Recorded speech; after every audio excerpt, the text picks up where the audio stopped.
Good evening, and ladies and gentlemen, welcome in to the MotorMotion E-Series Track Racer TCR Cup for round one. I'm not quite sure which season we're in, to be completely fair, but I'm sure our co-commentator will be able to answer that for us. My name is George Cooke, and we are here in the commentary box alongside the legendary Nick Pautasso. Nick. Oh, do we have Nick? I'm not sure if we have Nick right now. We will double There check. we go. There we There we go. go. Okay, Hey, technology is finally working. there we go. There's always bound to be a stream where you can't have that proper technology. Something's always bound to go for a bit of a mess. But yes, it's a great honor to be alongside yourself, George. So I've heard a lot of good things about yourself and your commentary, especially in the Player One Sim Gear GT3 Championship with the Lobby B, has been more than outstanding, and you've done yourself an exceptional job calling all the action here, but it's a privilege to join you here for what is going to be an exciting season. Its debut season, official season, sponsored by Trak Racer.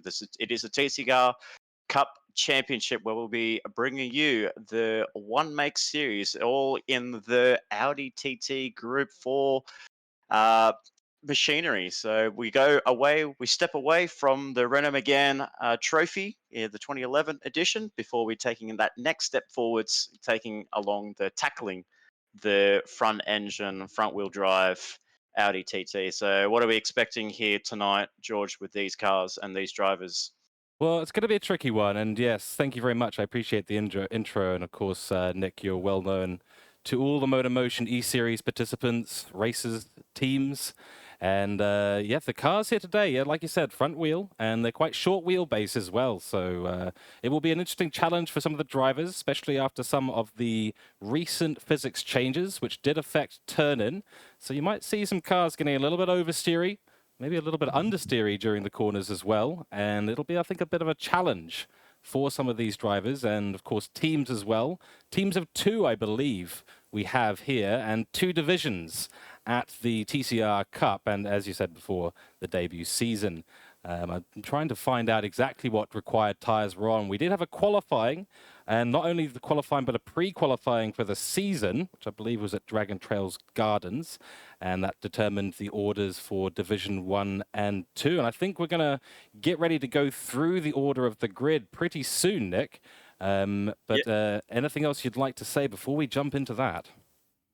Oh man, I mean, these drivers are going to have such a hard time in the front wheel drive Audi TTs, especially for those that you have the comparison between the controller drivers and the wheel drivers. You'll be able to see a lot of tire wear differences between those two systems that drivers will be using this evening. So if you notice the drivers going through their tire wears quite aggressively, you can tell straight away they're on a controller, and then vice versa. Less tire wear means they're on the wheel. And or in the famous words of Andrew Scott, you just got to listen out for your tires, mate. When you listen to those tires, you know you're not wearing them out too much. But I'm excited. I'm excited for the debut season. It is very interesting because we have gone away from that Renault again, like I mentioned, and now we are in what we now know in the real world with the TCR Championship, all front wheel drive cars, and even the drivers in the real world always have their struggles. You can see.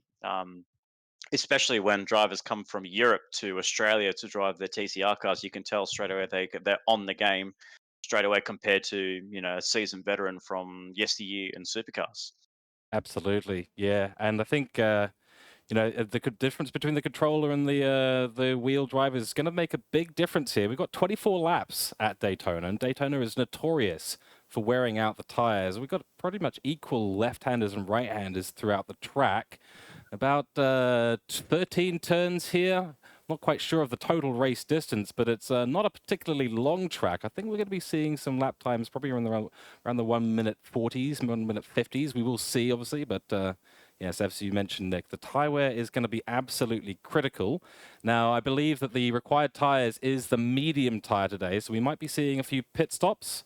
I'm not quite sure on the strategy, but I think a one-stopper would be the sensible thing to be looking at today. Yeah, absolutely. And I don't think any drivers will be able to make a medium stint tire go for a long period of time. But, you never know. You've got some drivers in capable hands that can save tires until they are right down to the rim, rather.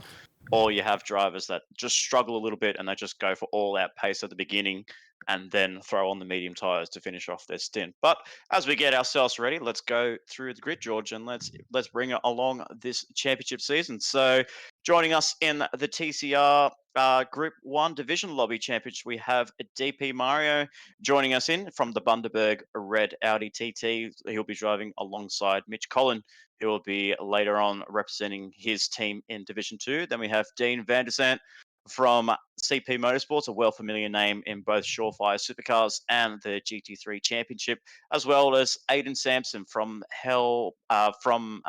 Diffusion Race Engineering as well. Very recognizable face and And the of course, leader. I have to jump in and say it's our only Kiwi team at the moment on Yes, the grid as well. So as a New Zealander, I have to have a little bit of bias.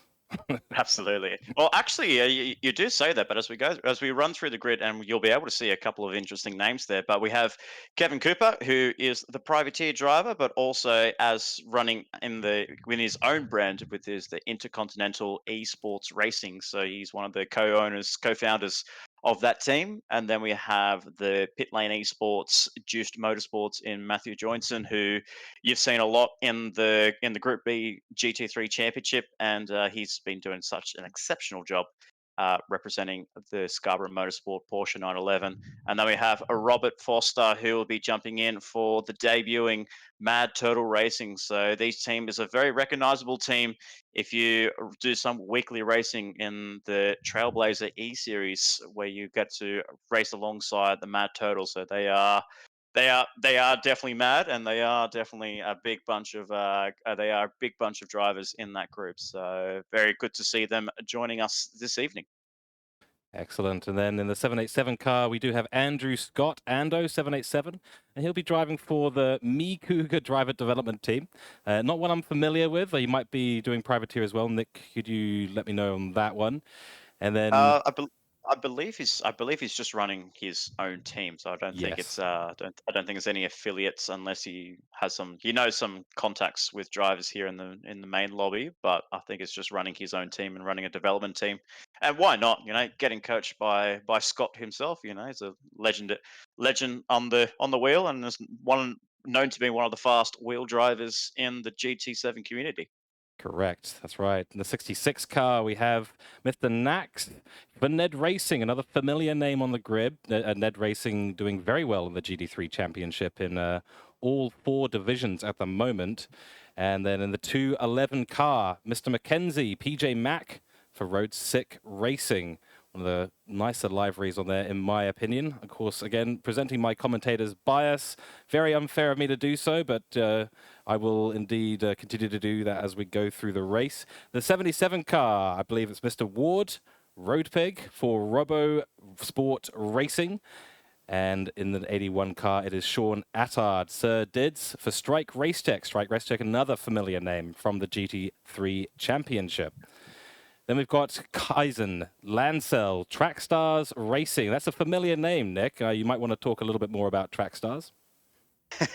Yes, absolutely. So, so as speaking as of one of the admins of Trackstars Racing Series, we are honoured to partner up with MotorMotion E-Series and have a strong partnership with the two organisations, where we have actually introduced recently, just past going with our Surefire Supercars, that our top 10 drivers in the championship and whoever placed inside the top 5 in the Division 2 lobby have been granted main series eligibility. So when it comes to series racings, when it comes to main series racing, or even our upcoming enduro campaign for the high speed ring 500, Bathurst 1000, and St Croix C 1500, they are eligible to be racing in the main game. So it's a brand new partnership, and we are very thrilled to actually bring you along Trackstars Racing with in steady hands of Lansdale. He is a teammate of mine in my own team, and he is a very capable driver of handling these beasts, these front wheel drive beasts.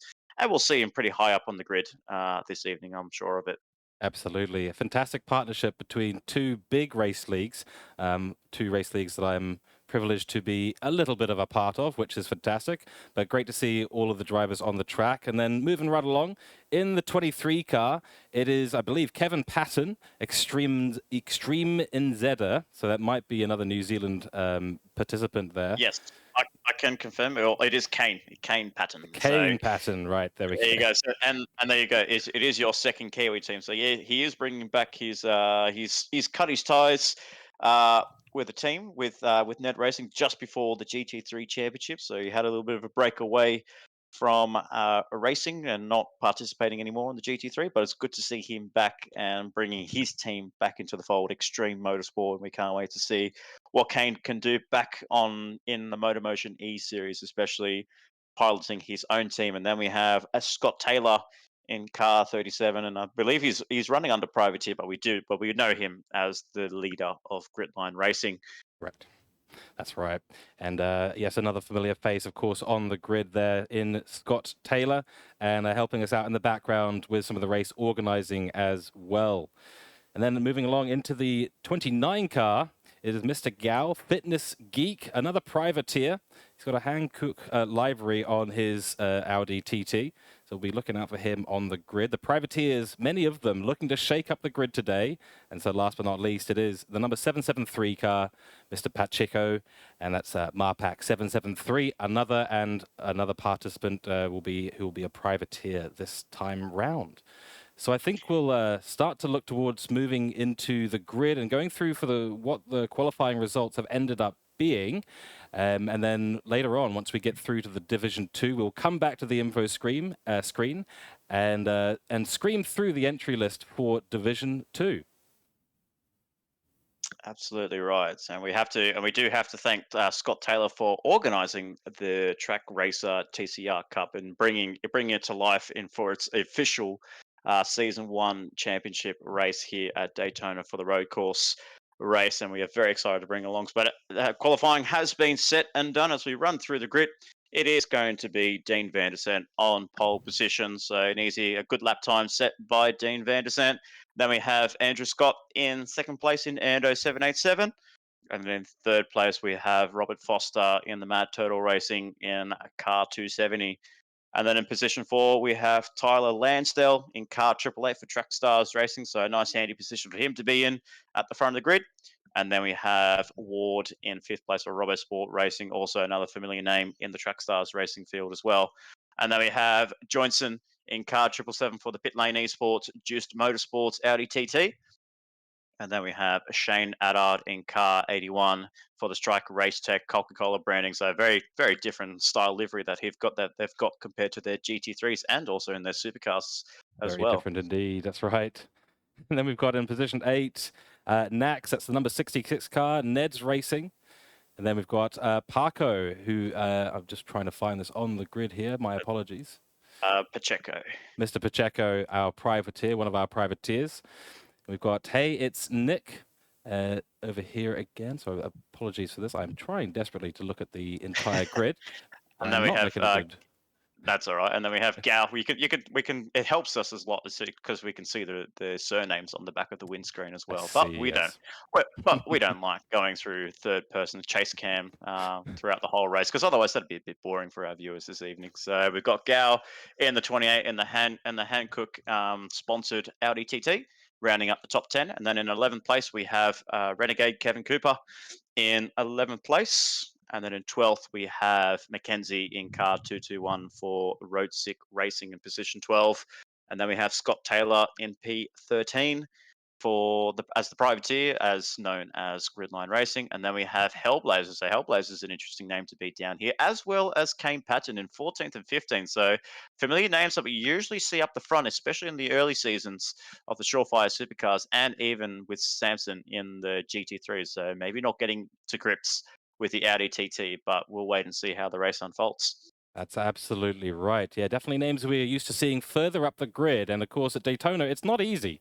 Lots of tricky corners, lots of places to run off, run wide. And of course, it is oversteer city here at the Daytona International in-lane lap. So it will be very tricky for all these competitors. And we'll see, and we are very excited to see exactly what's going to happen. So without further ado, we are going to begin the race without currently a little bit of a delayed broadcast here. And yeah, we will watch the start procedure go through it. Of course, it is a false grid start today, so it'll be interesting to see who can get off the line. Lots of positions up for grabs, and of course, that turn one, always going to be tricky. Alrighty, here we go. Absolutely. So we watch out for our drivers this evening. We're going to go for 4-5 lights to debuting of the TCR Championship, sponsored by Trak Racer, and it is go. Lights out, green flag racing. We've got Dean van der Zee getting the line off perfectly. Anders had a bit of a struggle there. Obviously, I believe he was starting on the medium tyres, so we have to wait and see what his pace is going to be like at the end of it. But Dean van der Zee and Foster and Lansdale currently occupying your top three, but Ando going back onto the inside line. It gets really tricky into turn one. It's very tight and it narrows up on the exit going through to turns 2 and 3 as they start to file out single file. Our drivers are starting to settle in on that first lap. But as you see, a dive bomb move there by Ward in the RoboSport Racing alongside his fellow competitor in Lansdale. So Track Stars Racing versus RoboSport. The two familiar names that we see in Track Stars battling for 4th and 5th place, but Anders got back 3rd place. As we see in the background there, we see Johnson in P7, and then we have Pacheco in Ace. So we see a car go wide and go drifting around the background. We'll have to find out who that is, but it's been a bit of a poor start by one of the drivers in the background. But for the front 8, we can say there's been clean start. Absolutely, and we've got some folks on the racing mediums, some on the racing stops at the start, so a big mix-up of the grid at the start. Very exciting beginning to this race, and it'll be very interesting to see exactly where some of these guys end up. Of course, we've got Rolls up in the 2nd place now, ahead of Ando. He's making some progress. Abe Sampson able to get up 2 positions, at the start there. Great start for him. He'll be stoked about that. And we will be seeing exactly how these tires last. I'm guessing we're probably going to have something like half race distance at the very least for the medium tires.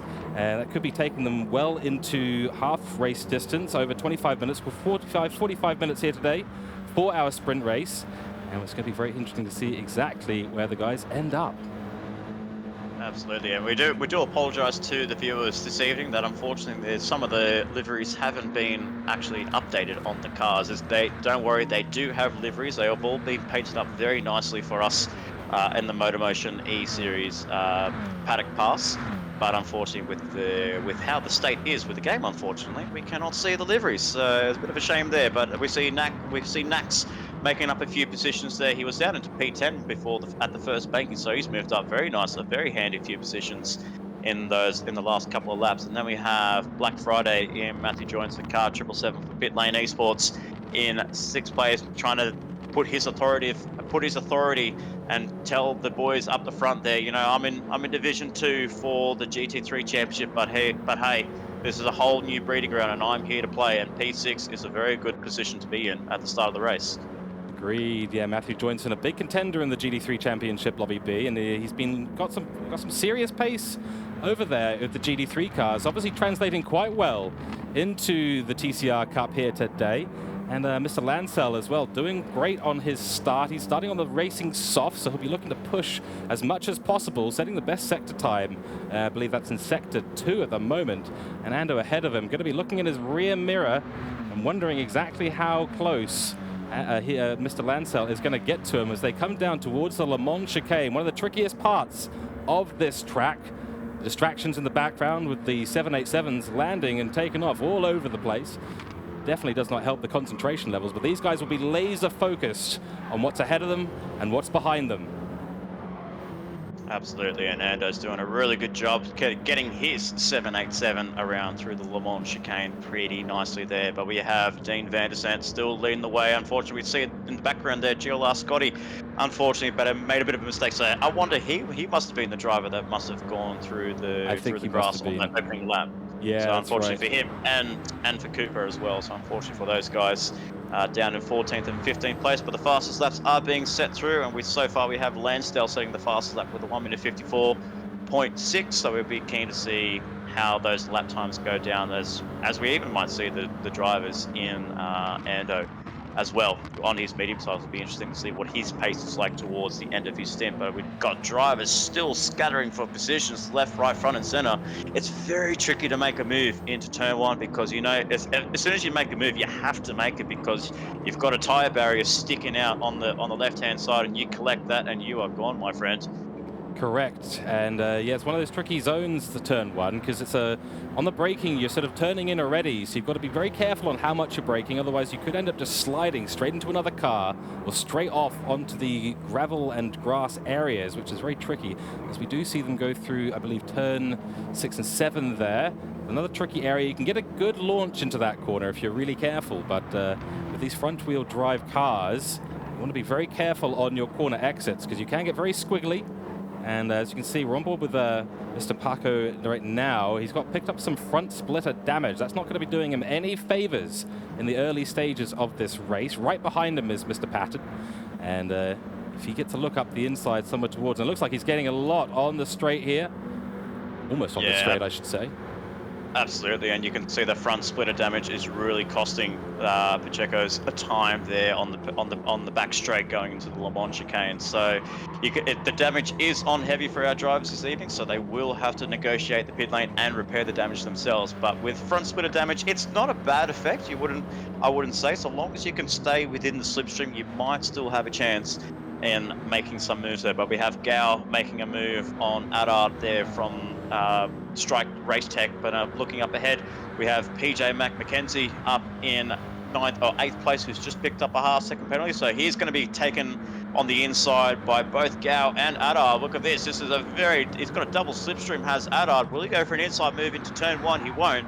Going into the infield section for the 4th time in concession with 21 laps to go. We still have Van der Zandt leading over Foster, and Lansdale's now moved up into P3 ahead of Ando in 4th place. But the real battle pack is down towards the rear end here, George, and it's looking really good. It's looking really spicy. That's right, Nick. Yeah, there's lots of action going on. A big mix of tyres in the background, though. Lots favoring in the mediums towards the back of the pack, which is definitely going to make it a little bit of an impact to the closeness of the racing. And the soft race is already kind of gapping them a little bit. The gap between 8th and 3rd becoming quite significant. We're seeing a little bit of a gap open up between the sort of mid-pack. Well, we've got about 3 packs going on at the moment. Someone's already in the pits. We will go and find out who that is shortly. But yeah, these mediums already starting to the edge, starting to bleed off them just a little bit. And they will have to last at least another 10 to 15 laps to really make effective use of the sheer amount of grip they have for that long period of time. And of course, the drivers here have the options of using any tire they would like. The hard's definitely not on the minds of anyone. And Matthew Joynson actually looks like he might have slipped down a position or two to Mr. Race Pig, who's just got on ahead of him.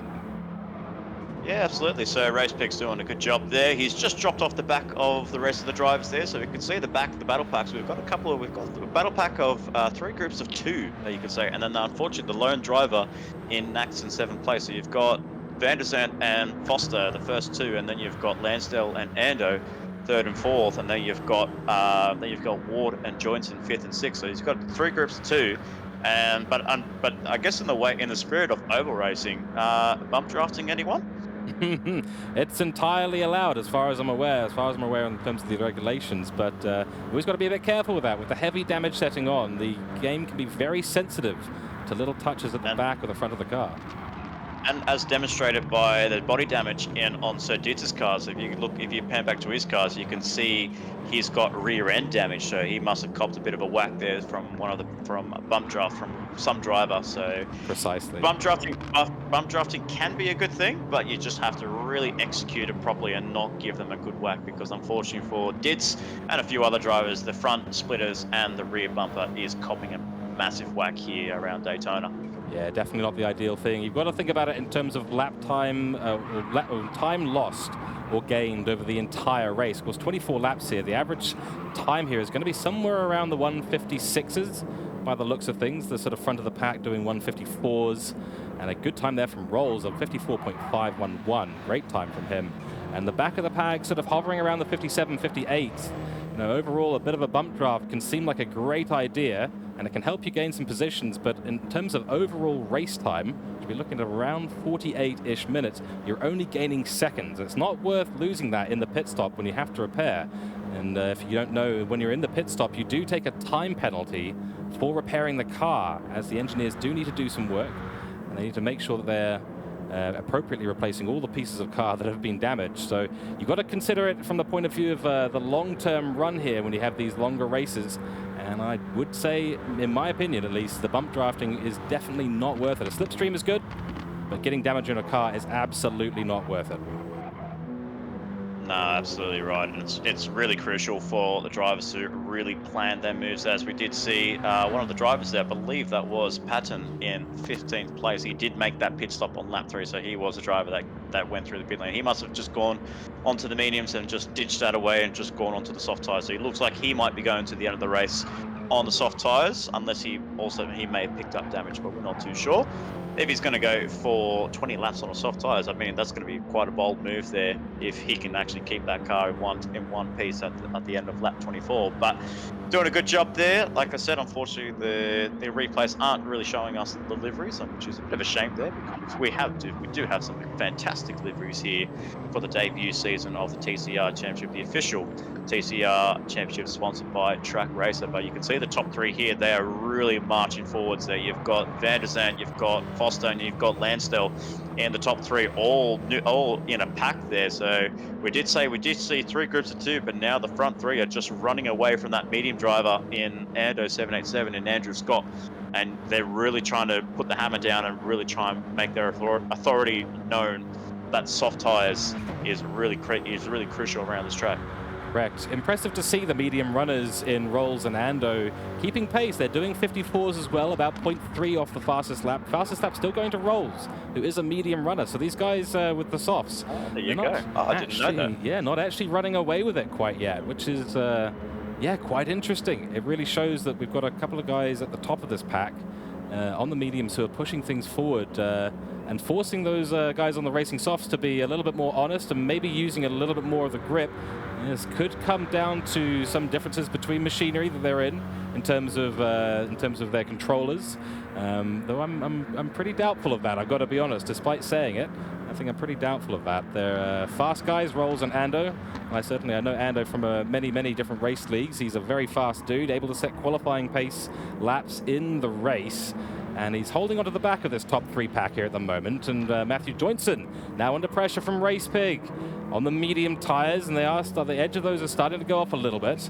He's just coming towards half fuel as well. So he's just made a move on Ward there, so he's up. So he's gained a position up into 5th place. So he's done a really good job there. So he's putting the pressure. He put the pressure on Ward, and he made the move on the back straight. So on the back stretch. So that's really good by Johnson from Pit Lane Esports. But like you said, Ando's not letting go of these guys, and I was actually really surprised. I actually thought the top 3 were on the soft tyres, but Foster really surprised me there that he's actually starting on the mediums and keeping pace with Van der Zandt, not really wanting to make a move, because if you make a move and you're on the medium tyres, you will also lose pace yourself. So it's really a really clever strategy that the Mad Turtle Racing driver in Foster has a cunning plan, and that plan is just to stick behind Van der Zandt, come the pit stop window. As soon as he throws on the soft tyres, he is going to be out of here. Absolutely, yeah. Using the slipstream to his advantage is Rolls at the moment. Staying between a sandwich of racing soft drivers, and that is working to his advantage very much. I don't know if Lansdell will be looking to do a bump draft. I doubt it, but he could be. So that could be helping Rolls out in this race. The longer you can go on the mediums, well, you don't want to go too long on the mediums. You want to kind of get rid of them as soon as possible. But in terms of the softs, and we did see, I believe, I can't remember who it was down the end of the grid on this, who'd just gone to the fresh soft tyres, but by the end of the race, they will not be able to push at all on the soft tyres if you go for too long. So there's a operating distance window for these racing softs, not just a grip level that we have to take into account here.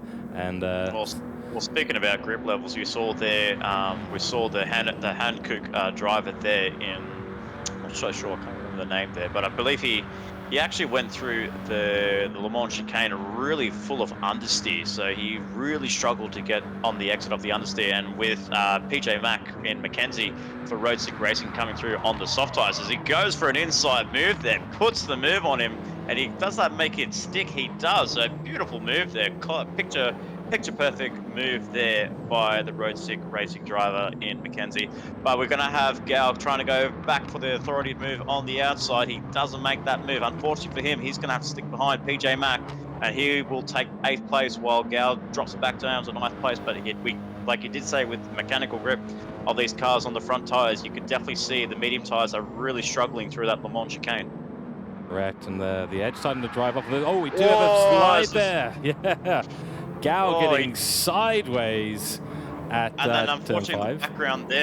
the background there, we saw Samson have a bit of a moment as well. So he was also on the slide as well. So you catch those marbles, and it's very easy to do here, George. I mean, the marbles are well inside there, but the drivers do take that risk because they want to take that wide line in going into turn 5, and on the exit, it really gives them, it really helps their entry and exit speed. But yeah, the marbles do stick out, and unfortunately for Gao and Samson, they both paid the consequence. That's right, yeah, the edge going off these mediums, and you're absolutely right. Turn 5, turn 6, great overtaking opportunities at this track. Always a classic move, using the old and sometimes the new switcheroo, in the words of David Croft, of course. The turn 5, if you get a wide line from the car in front, you can dive up the inside and block them on the apex, and that can give you a bit of a run down to turn 6 if you are a bit lucky, though turn 6 can be the place for another switcheroo, and that's certainly, we saw the guys getting very, very sideways. Not going to be great for their tires,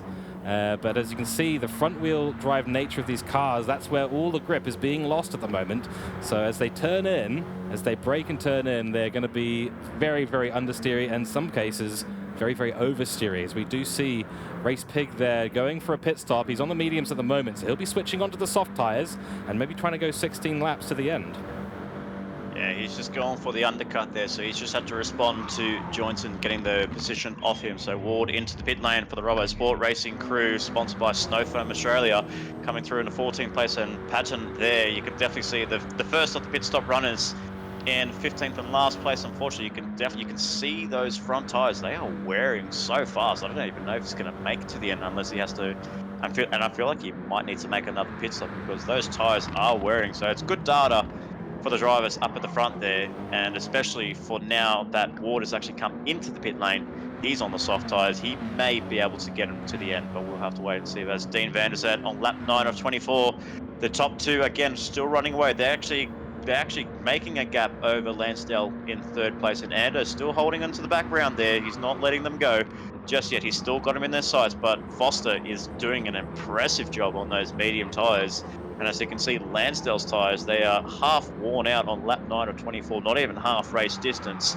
So I wonder, he's going to probably go for at least maybe to about the halfway point before he switches on to those medium tires, or he might be able to stretch an extra lap or two. Yes, I think What it's would very... you do?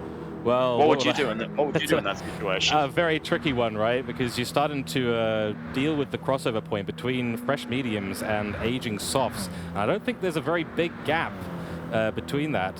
So personally, I think I'd be looking to get into the pits probably around lap 14 on the softs if I could, but for me personally, I think I'd go for a start on the mediums and try and push for 10 or 12 laps and then try and make it to the end on the softs. But it's a tricky one because the strategy calls can be quite mixed, and you might see some more emergent strategies. I mean, take, for example, Patton right at the back of the field. Yes, he's going for a long stint on the softs, but he could just make it work and could pick up a couple of positions in the last place at the moment, but he's got clean air. Gets to focus in, get his mind clear, and you know, if you do that, you can potentially get yourself up into a lot of higher positions. It's quite a typical thing here at Daytona. I've experienced it before in the GT World Series Manufacturer Cup. Just getting into the pit stop early, getting out of the clean air, and just putting in solid lap times can be the key to victory here. Absolutely, and as the sun is setting here around at Daytona, near Daytona Beach and near the airport, the sun is setting and the lights are on, so the drivers are going to be getting into the night shift. I believe it's a 12 or 24-hour cycle that we have here at Daytona Road Course, so it's going to be very exciting to see these cars in the nighttime and seeing those colours pop, especially that bright blue and black pit lane esports. There's always a very nice livery that the boys do down in pit lane well, in no pun intended, in the pit lane esports, in pit lane, in Yes. fourth place. But he's running very nicely into P4 on those medium tires, so he's got some good pace. And then we have Nax as well on the medium tires, so fourth and fifth. But Nax is closing. He's actually getting a little bit closer towards Johnson in fourth place. So Nax is just in for the long haul. He might be able to stretch his stint out a little bit more on those medium tires. But we did see Ando in pits in the on that last lap. So we'll wait and see where exactly he finishes or where he pops out. But we have Gal in the hand Cooke Audi TT down to seventh place, picked up a 1 second penalty. So very harsh track limits penalty that Yeah. you get through the launch chicane. But it is fine margins. But unfortunately for him, he's going to be overtaken by Samson flying through on the inside from the diffusion for race engineering car 21. So down Correct. up into seventh place. Yeah, beautiful scenes here as we do get into dusk and going towards evening. Yes, as you said, a long variable weather cycle here today. So we're going to see plenty of the track at nighttime. About 28-ish minutes left in this race. We're closing up onto half race distance as the teams and the drivers are now on their 11th lap of this race. But the track does get very, very tricky at nighttime. Nick, I'm sure you've been here at night time before on track, and as you well know, some of these corners are not particularly well lit. No, absolutely. Well, you'd be thankful. You'll be actually surprised enough. Like the track itself is quite well lit because in the real world, you have the Daytona 24-hour, and then you've got its sports car and endurance racing around here as well. So the track is actually very well lit, but the corners and the shadows that you've learned through the daytime, they've all just gone. So you're kind of just going back from memory. Where is the perfect braking zone? How do you turn the car in? When do you turn the car in? Especially for cars that are being worn out on soft and medium tires, the braking distance gets a little bit tricky as the track gets colder. And you also have to factor in the wind. They're getting a bit of a wind direction from north to south, so 4.7 kilometers or meters per second, and the drivers, especially going down into turn one, will be finding it very tricky, and they'll have to brake just that little bit earlier to negotiate turn one. As we see a half spin there by Pacheco. Unfortunately for him, fortunate for him, he managed to save that. But what damage has been done? And I will say that those medium tires, they're still running long, they're still running well, but unfortunately that front splitter is what's really hurting him with that downforce in the Le Mans Correct. chicane. Yeah, I wouldn't want to be in his car right now with the cooling track, older tires, and a damaged front car. That's going to make a very interesting situation into turn one for him, as the rear end will probably start to step out quite significantly. It'll be like driving a Lamborghini GT3 car here, in which case it's completely uncontrollable through that first part of the corner. Doing very nicely, though. He's handling the car very well, is Mr. Parko. And yeah, we'll come back on board with him sometime soon as well. But on board with Ando right now, he has switched over to the racing soft, so he'll be looking to make up some time. We know that he's quick around here, already setting 54.429 his previous lap. That's just after his out lap, so already right there at the top of the timing sheets, and he'll be looking to make a late charge in the last half of this race, as we do now cross half race distance. And it's starting to get beautiful here. It really is. Look around the rest of the field, and we've got some other pit stoppers as well in Mr. Race Pig and K Patton, I believe, he's not actually pitted yet. I thought he would have pitted by this point, Nick. Well, we did catch him out pitting in the early stages on lap 3, so we do have to keep an eye on Kane and see what he does. I don't think he's going to be able to make those tires last another 12 laps, but you never say never. He is ahead of Mackenzie and Adard in 13th and 14th place. So track position has been key for Peyton to be up into what is third overall from the front runners. But now we see up towards the front, we have Lansdale coming into the pit lane, the first of the soft runners this time. So half race distance on the soft tires, and now he's going to go half race distance on those medium tires. So we'll wait and see where he pops out. Will he pop out in front of Ando, which Ando's been setting blistering pace since he last did his pit stop? So 54.4, just like you mentioned. And the gap between him and Ando will be one to keep an eye on, as we have Dean van der Zandt and Rolls can hardly in Foster in first and second place. So Foster just losing a bit of ground to Van der Zandt in first place. So Van der Zandt just got the hammer down and just really trying to push those laps before he comes into the pit lane. I wonder if these two boys have seen Lansdale jump into the pit lane and thinking, well, I think it's time to push now, boys. Yeah, I think they'll be keeping a very close eye on that, especially on the racing softs of Dean Van der Zandt, who's looking rather tired on those tires. I think he'll be considering a pit stop this lap. I wouldn't be surprised if we do see him come in. But the medium's actually holding up quite well. Rolls has obviously been pushing very hard, Mr. Foster, and you know, if you're pushing that hard, the only concern for him right now is not the tires, it's actually the fuel. So I think he's probably got a few laps left in the car, fuel-wise, but he'll definitely be looking to try and keep his pace up as much as possible. You can offset some of the grip loss from the tires with a lighter car, especially around here through Le Mans Chicane, which we do seem to go through now. A lighter car can really make it a lot easier to get through some of those trickier corners. But you're right, we need to see where Lansdale and Ando do come out relative to them. The undercut will be potentially quite strong.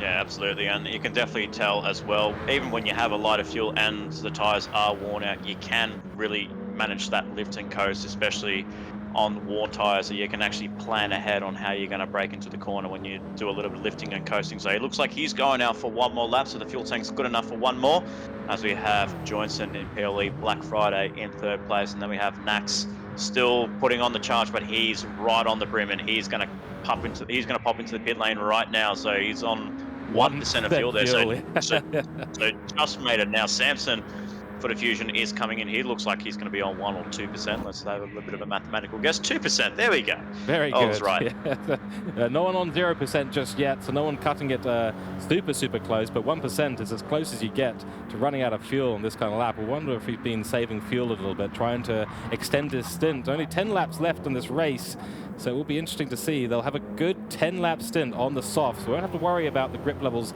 as much as if you were trying to do an extended soft run.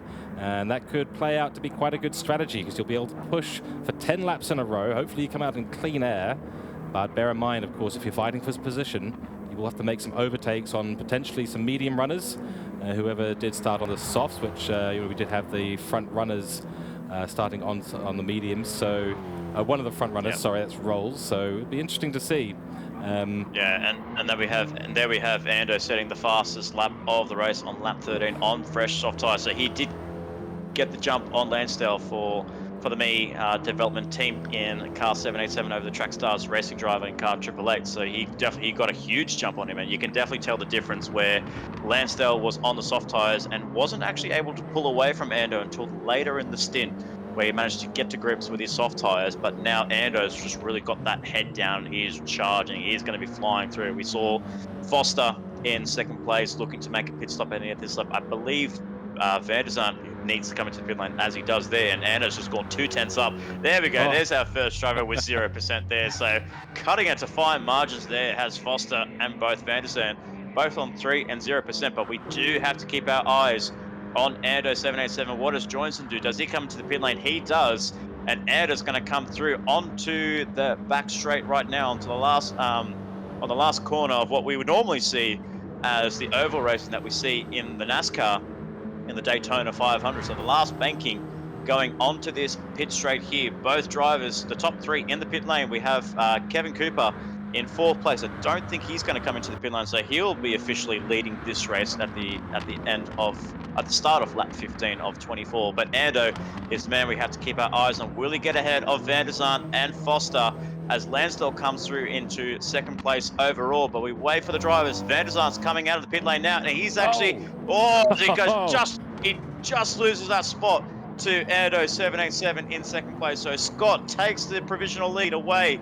from Van der Zandt, and Foster has gotten ahead of Lansdale. So the undercut has worked to perfection for Scott here this evening, with Renegade still leading the way, but he's yet to pit, so he's out of the picture as he's leading the lap 15 of 24. But there is Ando. He's a man that's going to be pulling through those quick lap times, and just like we saw there, 1 minute 54.125 and then a 1 minute 54.173. Talk about consistency there, George. It's incredibly impressive from Ando there, and the strategy executed to absolute perfection there to get himself ahead of 3 drivers with the undercut is incredibly impressive. And you're right, the 54.1s setting new fastest laps of this race. Incredibly impressive. The late charge on the softs, looking to be a very strong strategy here. He bided his time in the background behind the top 3 and was quite happy to run on the mediums at the start. Ran reasonably long to about half race distance, and he's cutting it in half. 50% on the mediums, 50% of the softs. Clearly backs himself to take those softs to the end here tonight. The question is, can he keep up that pace over the next 9 laps of this race? And will Dean van der Zandt, who we do know is a very quick driver, be able to put in the times he needs to on these racing mediums on his outlap at the moment? So we'll see what his comparative times are to Ando over the course of the next lap. And behind them Rolls, and there's a bit of a gap between these 3 now, but probably 2 or 3 seconds there. So Rolls losing out a little bit, maybe a slightly longer stop. We know that he was very, very low on fuel, so his extra few seconds in the pits does count for a lot on track. Yeah, especially, and you also have to factor in that when drivers are fuel saving, especially in the early stints, the fuel number is pretty high. But because you're getting towards the back end of the race, if you put in, for example, 9 laps of fuel, but you've been fuel saving for such a long time, lifting and coasting, that you put 9 laps of fuel, you probably won't even make the nine laps if you're going full send on these cars. So maybe for a driver like Foster in 3rd place, I think especially he would have had to just put a little bit more fuel compared to Van der Zandt as well as Lansdale. So I believe for those guys, they just had to put a little bit more fuel in their cars just to make sure that they can rev their cars to the maximum and give them that full power that they can get. And I believe it's about 250 odd horsepower that these Audi TT Group 4 cars are belting out for us this evening. So a lot of power in these cars, but all the power is being driven by the front wheels. So it's really important for Foster, who is on the soft tyres and will be trying to make a move on IMAT as quickly as he can, because they've put themselves a really good gap over Lansdale. And then we saw Ward, who did an undercut move on Johnson, but you can see his tyres are really half worn already. They're not even 50%, and they are wearing out. And with Johnson in 6th place, just behind him, not too far away, with Nax in 7th, and then Mackenzie rounding up your top 8. Yeah, that's right. It won't matter if you've got the ability to rev the car out to full if your tyres are going to take away that time that you're going to gain. So it's a balancing act here for all the drivers. If you're going to go for a longer stint and try to go with a higher level of fuel, then you're going to end up with a bit of a misbalance between your tyre life and your fuel life, and that can be very tricky to manage. But yes, Ward in the 77 car at the moment. He's keeping a distance to Matthew Joynson, who has picked up a 1-second penalty. That'll be at the Le Mans chicane on exit, I suspect. But the fresh tyres, he should be able to make up the time. No sweat at all. He's got more fuel in the tank than Ward as well. So the 777 car there of the PLE esports driver, he'll be a bit of a dark horse at the end of this race, I suspect. Yeah, car 777 chasing 777. But all we need is a 007 in the pack there. So we've got a lot of sevens in the field this evening, with the 787 leading the way ahead of IMAT in 2nd place, Rolls Hartley in 3rd, Lansdale 4th, and then we had Ward, Joynson, and then we have Nax, who's putting some pressure on, Mackenzie putting pressure on Nax there. As we look up towards the front there, I did see a jump in the gaps there, so we did see Rolls make a bit of a mistake there, and he almost capitalized on, actually, there is a little bit of lag there, so I was a little bit flustered by that. The name just literally just popped up out of nowhere, and there is IMAT pulling onto the side there, so something has happened mechanically. No, okay, well, there you go. Yeah, very odd here. I think we're experiencing some GD7 technical difficulties. Yeah. Yeah, I believe GT7 lag. That's kind of like saying old news. What's next? Yeah, that's correct. Yeah, and there's no need to dwell on it as well. But it certainly would have been very weird. Would have been no reason for Matt van der Zandt there to be Dean van der Zandt, sorry, to be slowing down on that part of the track. Would be a very odd place to pull over. Absolutely. Unless you do have parents, that you could say that some drivers here this evening, some of them are dads, full-time dads, or they've got a partner, or they've got something going on, and all of a sudden there we go. We've got Rolls Hartley pulling away I believe he must have picked up a penalty there, so that looks to be official there. So Foster has made the move on Van der Zandt in third place. But like I said, if you're pulling off to the side because you've got a baby crying in the background, then you've got no choice. Unfortunately, you just want to say it. You want to say to them, just keep your mouth shut because I want to race. But Correct. unfortunately, parent life comes first. Unfortunately, so that's what I thought was happening to Matt there. But I don't believe he's at that age where he's a parent. But he can let me know in the Yeah. chat. In the chat. But the top three is pulling away very nicely. Lansdale, unfortunately, not able to close up on the top three at the moment, so he looks to be sitting in a comfortable fourth place on those medium tires as we go for an onboard lap. Going through the infield section in turn 5, it's really tricky. As I do say that there's a marbling on the outside there, and it just ekes out onto that track, onto the racing line just a little bit. So you catch too much of it, you will see the cars going for a bit of that half spin and then going on the exit of the infield onto the out section and onto the banking that we do see the NASCARs go around. And it's a very special track. This one is great to see Daytona back on Gran Turismo. The last time we saw it was back on Gran Turismo 7, just missing out on Gran Turismo Sport. But it's good to have Daytona back, especially for day to night racing that we have here for the track racer TCR Cup. Correct, yeah. It's a fantastic track to race. For those of you who are viewing at the moment, if you haven't raced around this, and if you do have GD7, you are absolutely missing out. It's an absolute classic track, and I did have another potential thought about the pulling over. It might be family stuff, but it is America. Maybe there's a McDonald's drive-through on one of these long banking corners here, Nick. Couldn't blame the teams for getting a supersized Big Mac meal. Certainly couldn't at this stage of the race.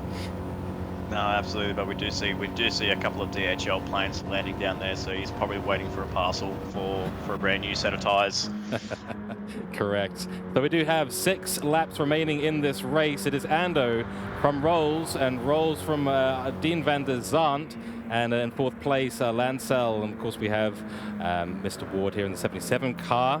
He is still managing to keep a distance away from Matthew Joinson and just jumping back through the field to give everyone the current grid order. I believe everyone has used the mediums at this stage of the race, so not expecting to see any more pit stops, as we do see Mackenzie here, followed by Mr. Nax, and then GLR Scotty, who had a bit of a runoff earlier on in the race, and he's made an incredible comeback so far.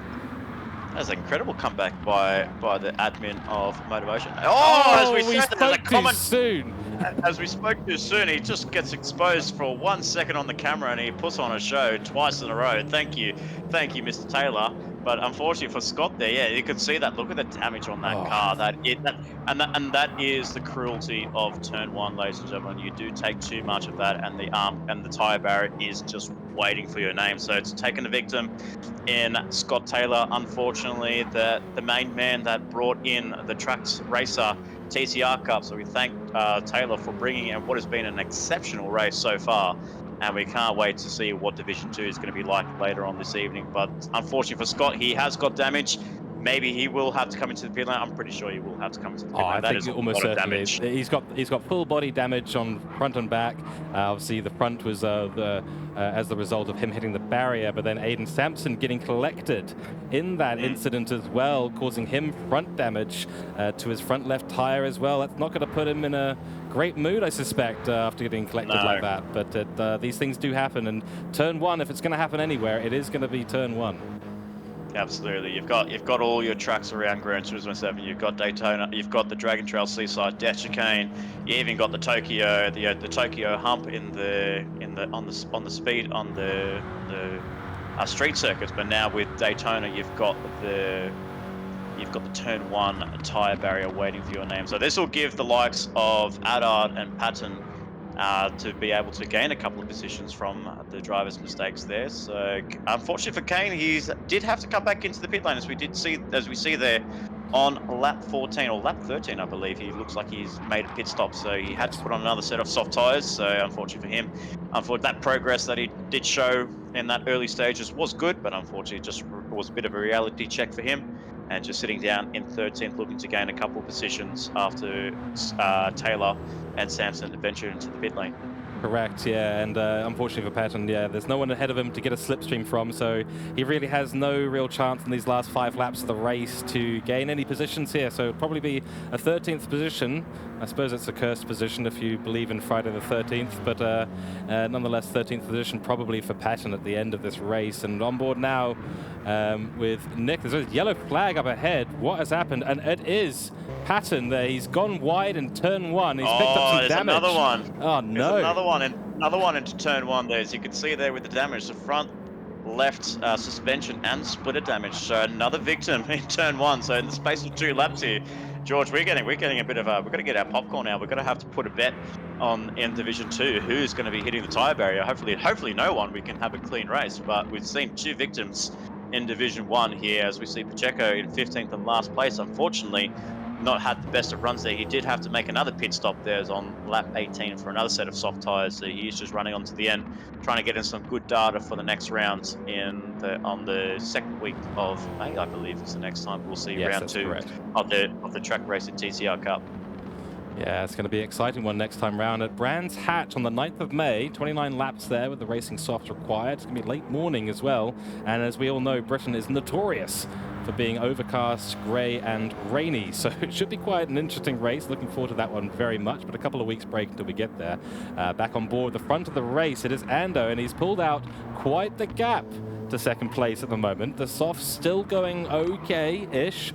His lap time is starting to fall off a bit. He was setting the lower times of 54.1s, now dropping into the 54.3s. But I'll be honest with you, I personally don't think I could manage a 0.2 gap between full fresh tyres and where his tyres are at now, Nick. No, absolutely. You can see through his lap pace how consistent he is. He hasn't dropped much time at all. We did see in that first sector he went purple by 10th. So we'll wait and see how he goes through this sector here, through sector 3, as he starts to go green and purple. But you could see the driver behind him in Rolskin Hartley and Robert Foster. Unfortunately for him, he's not really able to venture out the lap times that he wants to try and catch up to Ando 787, because he's in the 54.4s, 54.7. 2 laps ago, so he's kind of matching Ando, but he's not getting anywhere close enough to him to put a charge to pose any threat with almost 3 laps to go in this round 1 at Daytona road course. But it's going to be a very close battle. If Ando's tyres do go out in the last couple of laps there, Rolls will be ready to pounce for the Mad Turtle Racing, and for their debut season for Mad Turtle Racing against Ando's brand new team in the Mead Development Audi TT.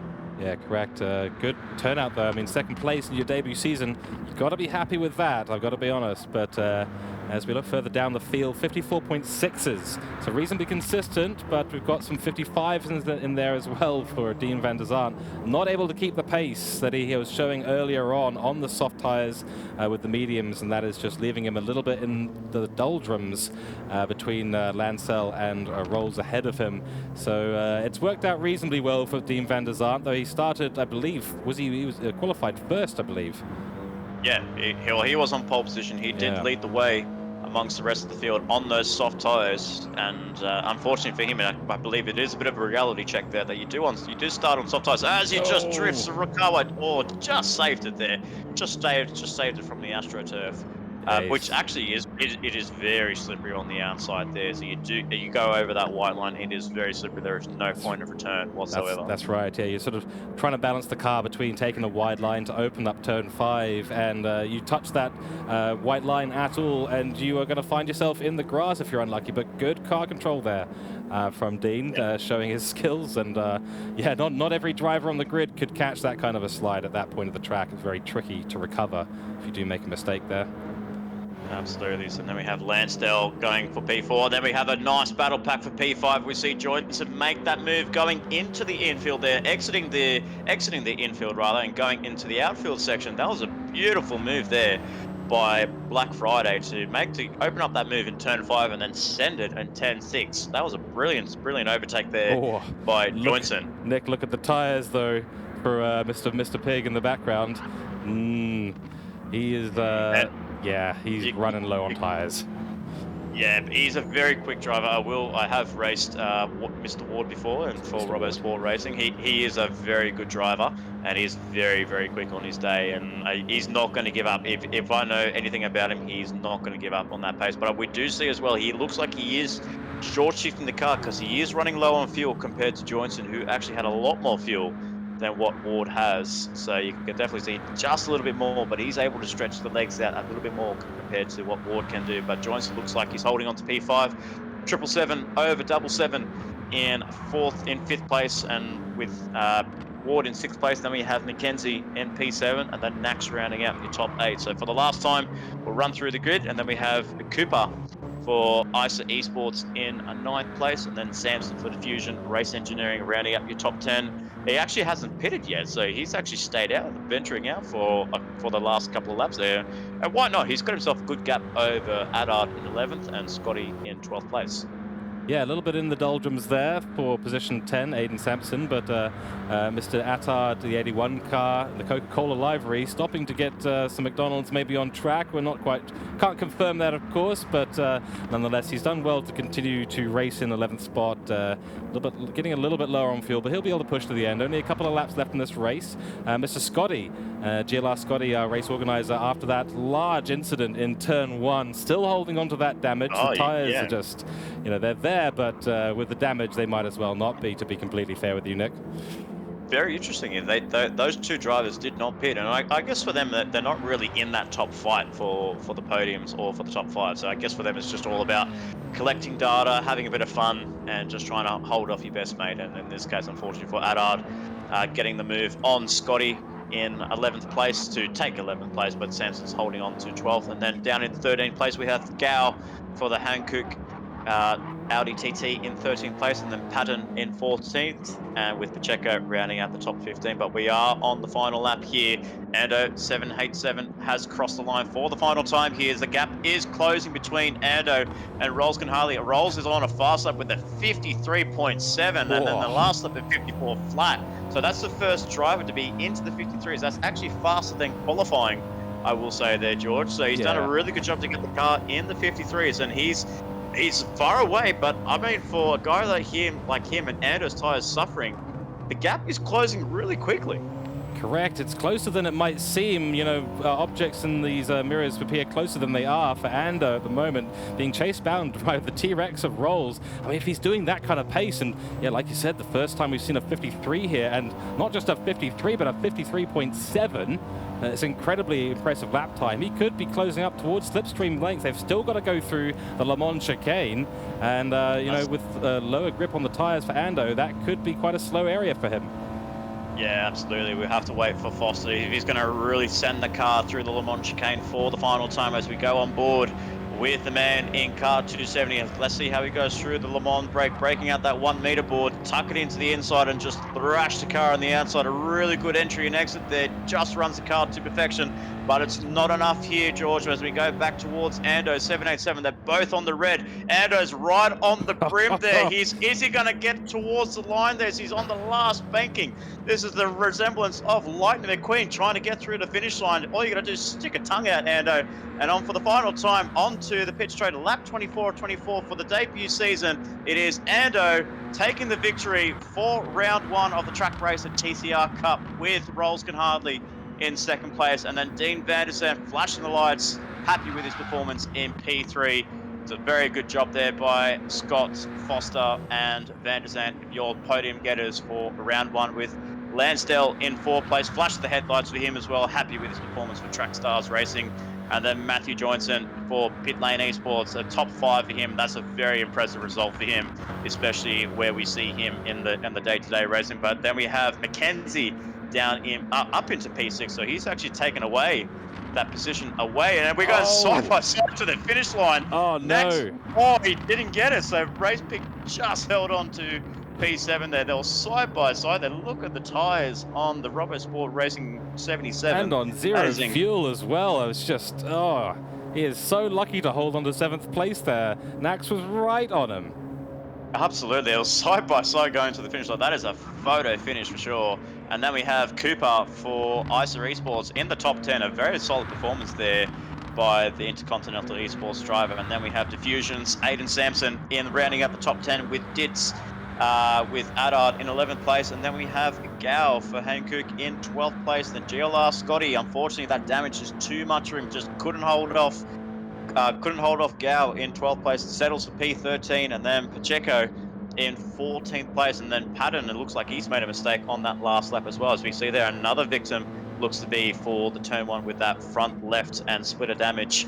Unfortunately for Patton, getting that damage there on the last lap. So unfortunate for him to be 15th in last place. Not the sport that we normally see Mr. Kane Patton in 15th there, but he'll be looking to make a bench and get some proper racing in for the next time we see him in round 2 at Brands Hatch.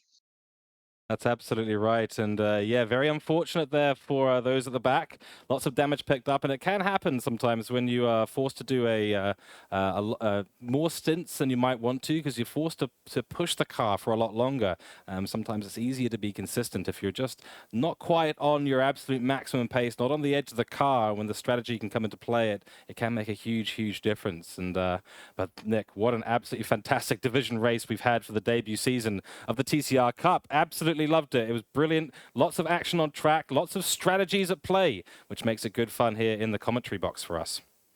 Absolutely, and a lot of, like you said, a lot of strategies played there. A lot of undercut moves there that we saw, and the big undercut move there went to Ando 787. So he played the undercut to perfection, got the clean air, got the fastest laps that he needed to get, and he managed to seal the victory with just a slight little bit of fuel left in his tank there. So it's that time of the stream, George. We're going to have to pick our driver of the day. We might have differing opinions, but we never know. Well, I think I'll start off first. I think my driver of the day.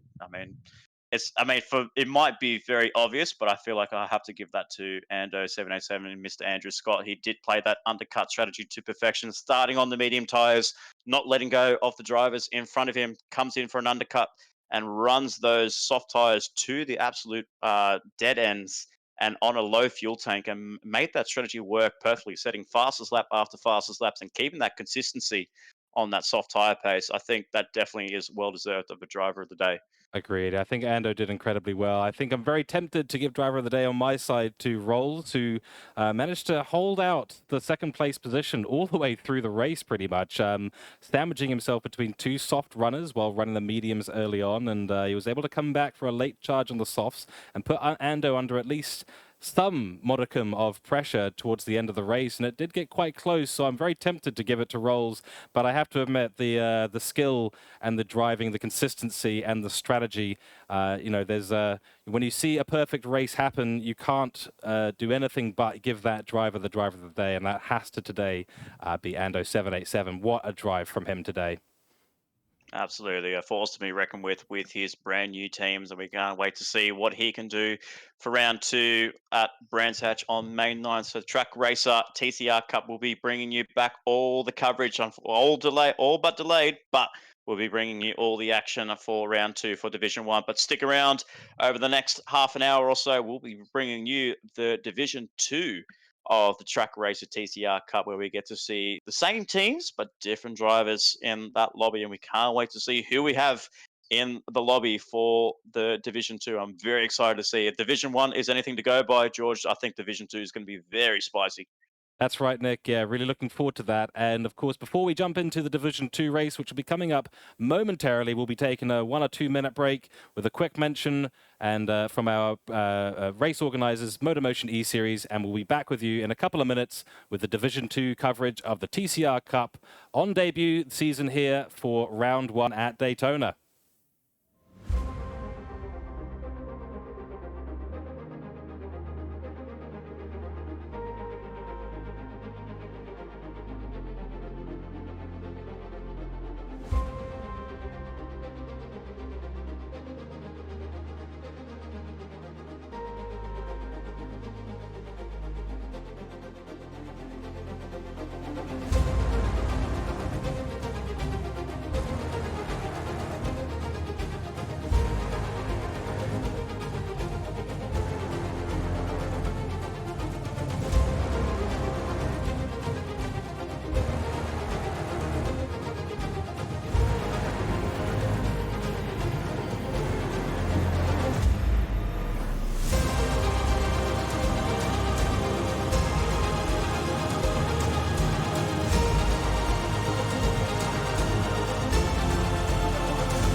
And welcome back, ladies and gentlemen. And we are here back in the commentary box after a couple of minutes break for Division 2 here at the Daytona International Speedway for the TCR Cup, the Track Racer TCR Cup, brought to us by MotorMotion E-Series.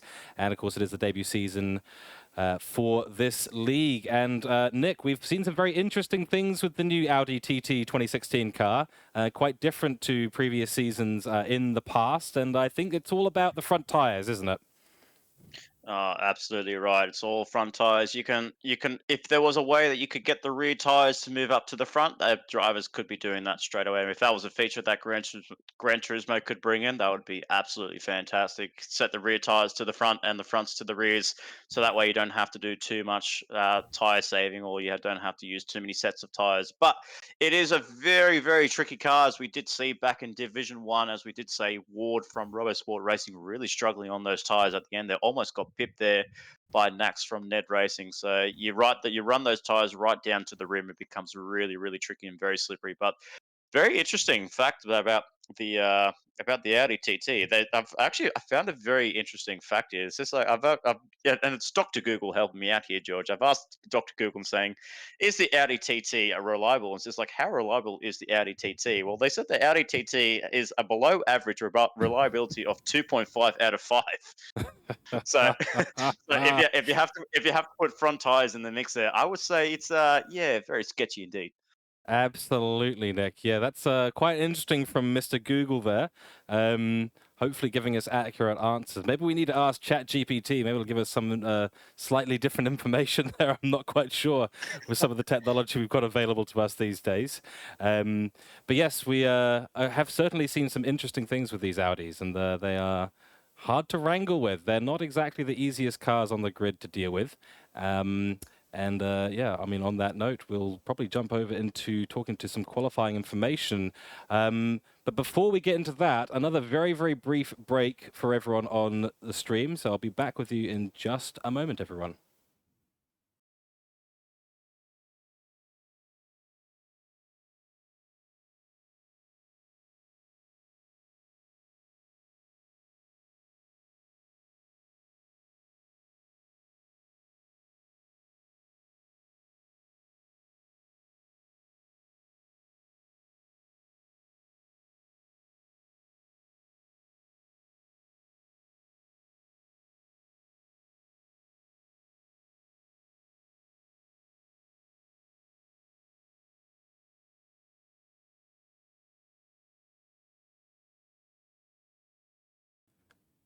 Okay, fantastic. Thank you very much for your patience, everyone. This is, of course, our debut season with the Track Racer TCR Cup, and, well, the technical side of things is something that both me and Nick are quite familiar with. It is always a challenge to get everything, all the ducks in the row, so to speak, and, yeah, we're going to jump over now to some more information about qualifying and about the participants in Division 2. So, Nick, over to you for the Division 2 information.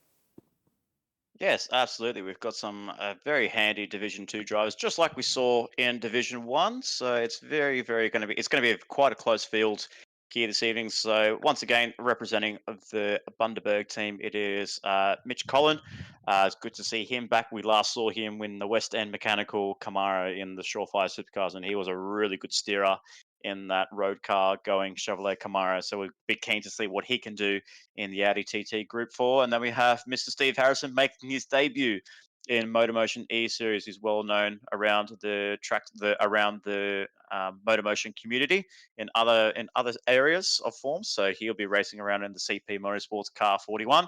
And then we have also another familiar name in Mr. Kuchar, Matt Kuchar, in 426 for Diffusion Race Engineering. So a name that we normally saw in Black Rose Racing, and who isn't actually racing in the TCR Cup, is actually now jumped ships to Diffusion.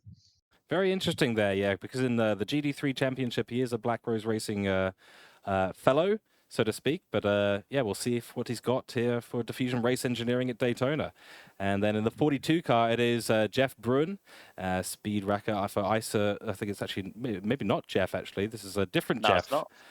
Another this, Jeff. this is another Jeff with a similar last name. So a commentator's apology there to both both Mr. Bruins, but Speed Racker for ISA Esports, and ISA Esports also known for their participation in many GT7 leagues around, including MotorMotion.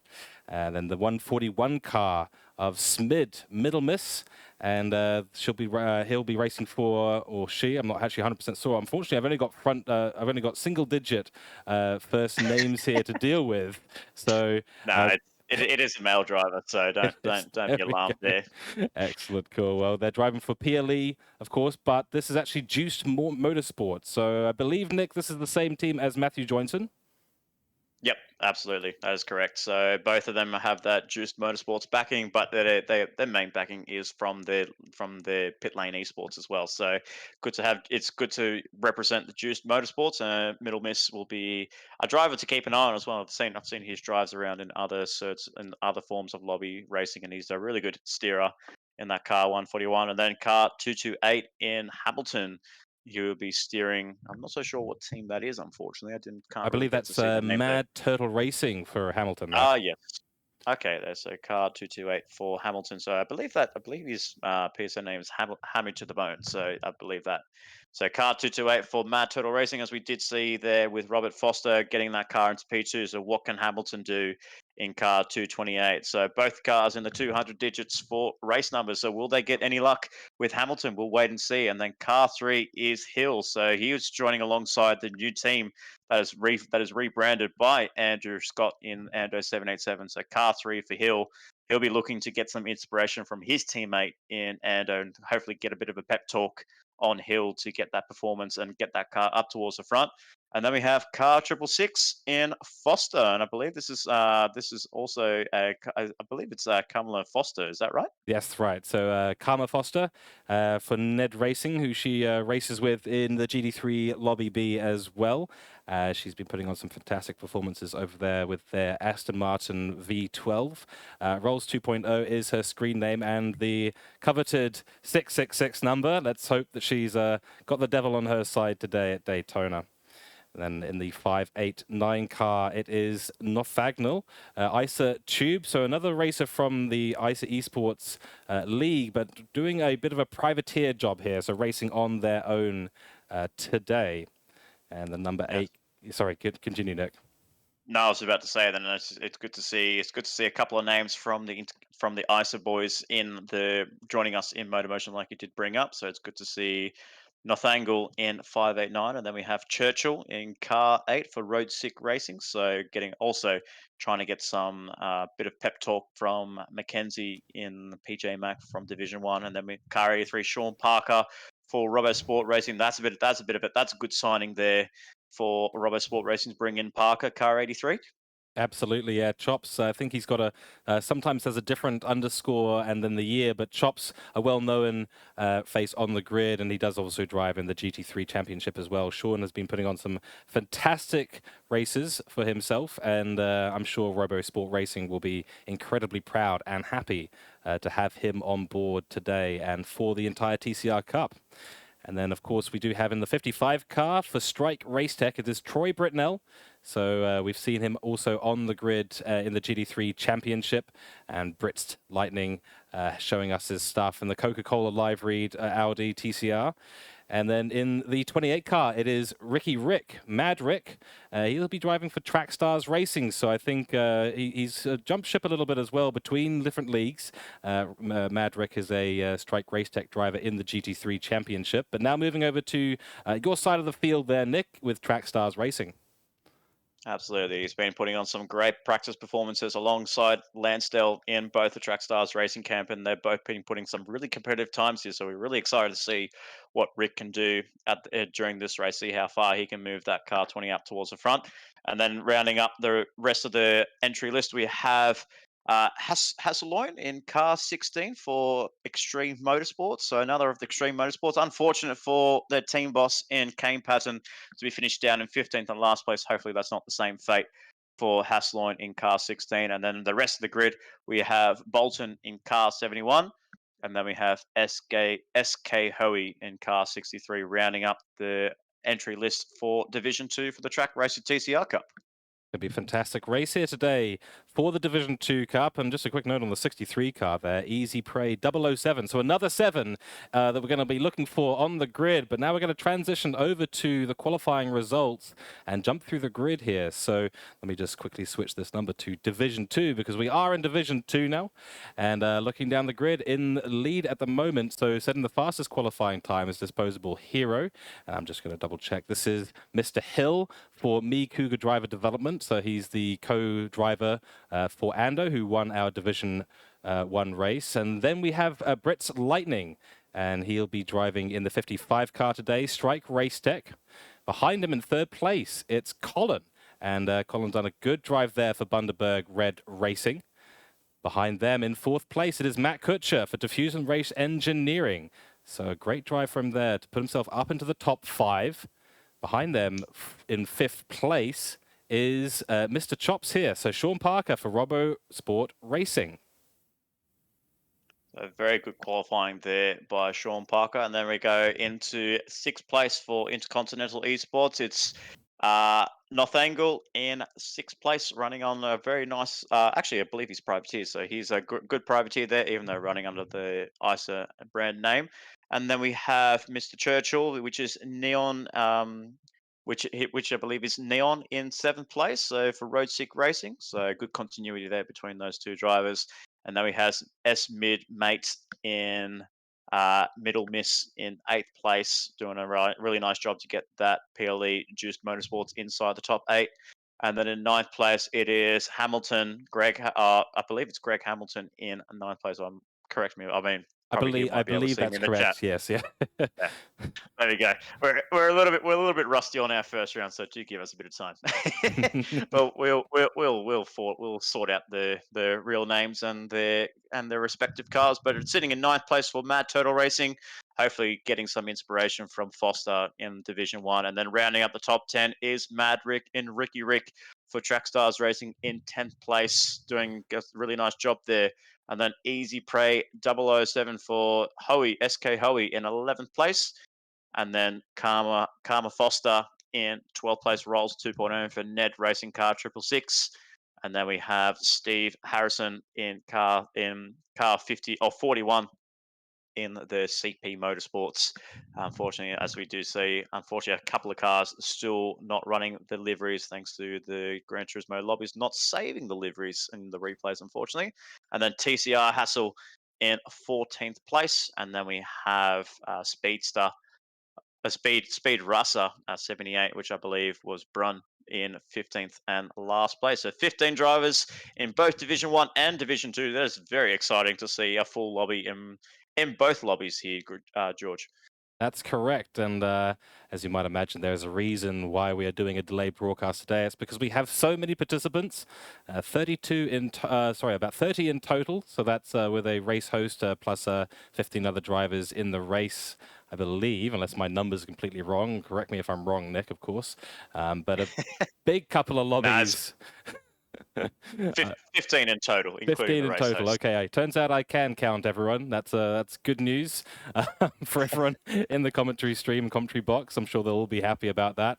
But we will be getting started here in Division 2 momentarily. But yes, again, fortunately, we've got a few missing liveries, but we won't go on like a broken record about it. Next time, we may be able to get some closer to live broadcasts, or maybe GD7 will be kind to us and save the rest of these beautiful liveries. The team's working very hard to get those out, but nonetheless, Nick, we're going to get started very soon. So over to you for the race start.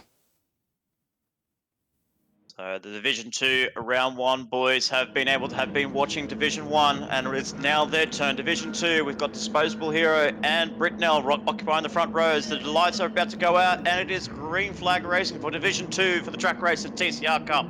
It is a great start by Disposable Hero, and then we have Brits Lightning in third, Colin in fourth, Kutch in fifth, chopped in 5th place, so it's still order as resumes going into the first corners. It is the trickiest part of the track here, ladies and gentlemen. Turn 1, negotiate that very carefully as we're going to go 3. See cars go 3 Oh, wide into turn 1, and unfortunately we have our first victim into turn 1, Armco, and that is middle miss for Pit Lane Esports, Juice Motorsport, down in 7th place. They're copping the barrier, and that's his race almost done and dusted with Hammy and Hamilton to the bone in Hamilton in 9th place. So a few drivers copping the tire barrier at turn 1, but for the guys up in the front, 1st, 2nd, and 3rd, they're clean as.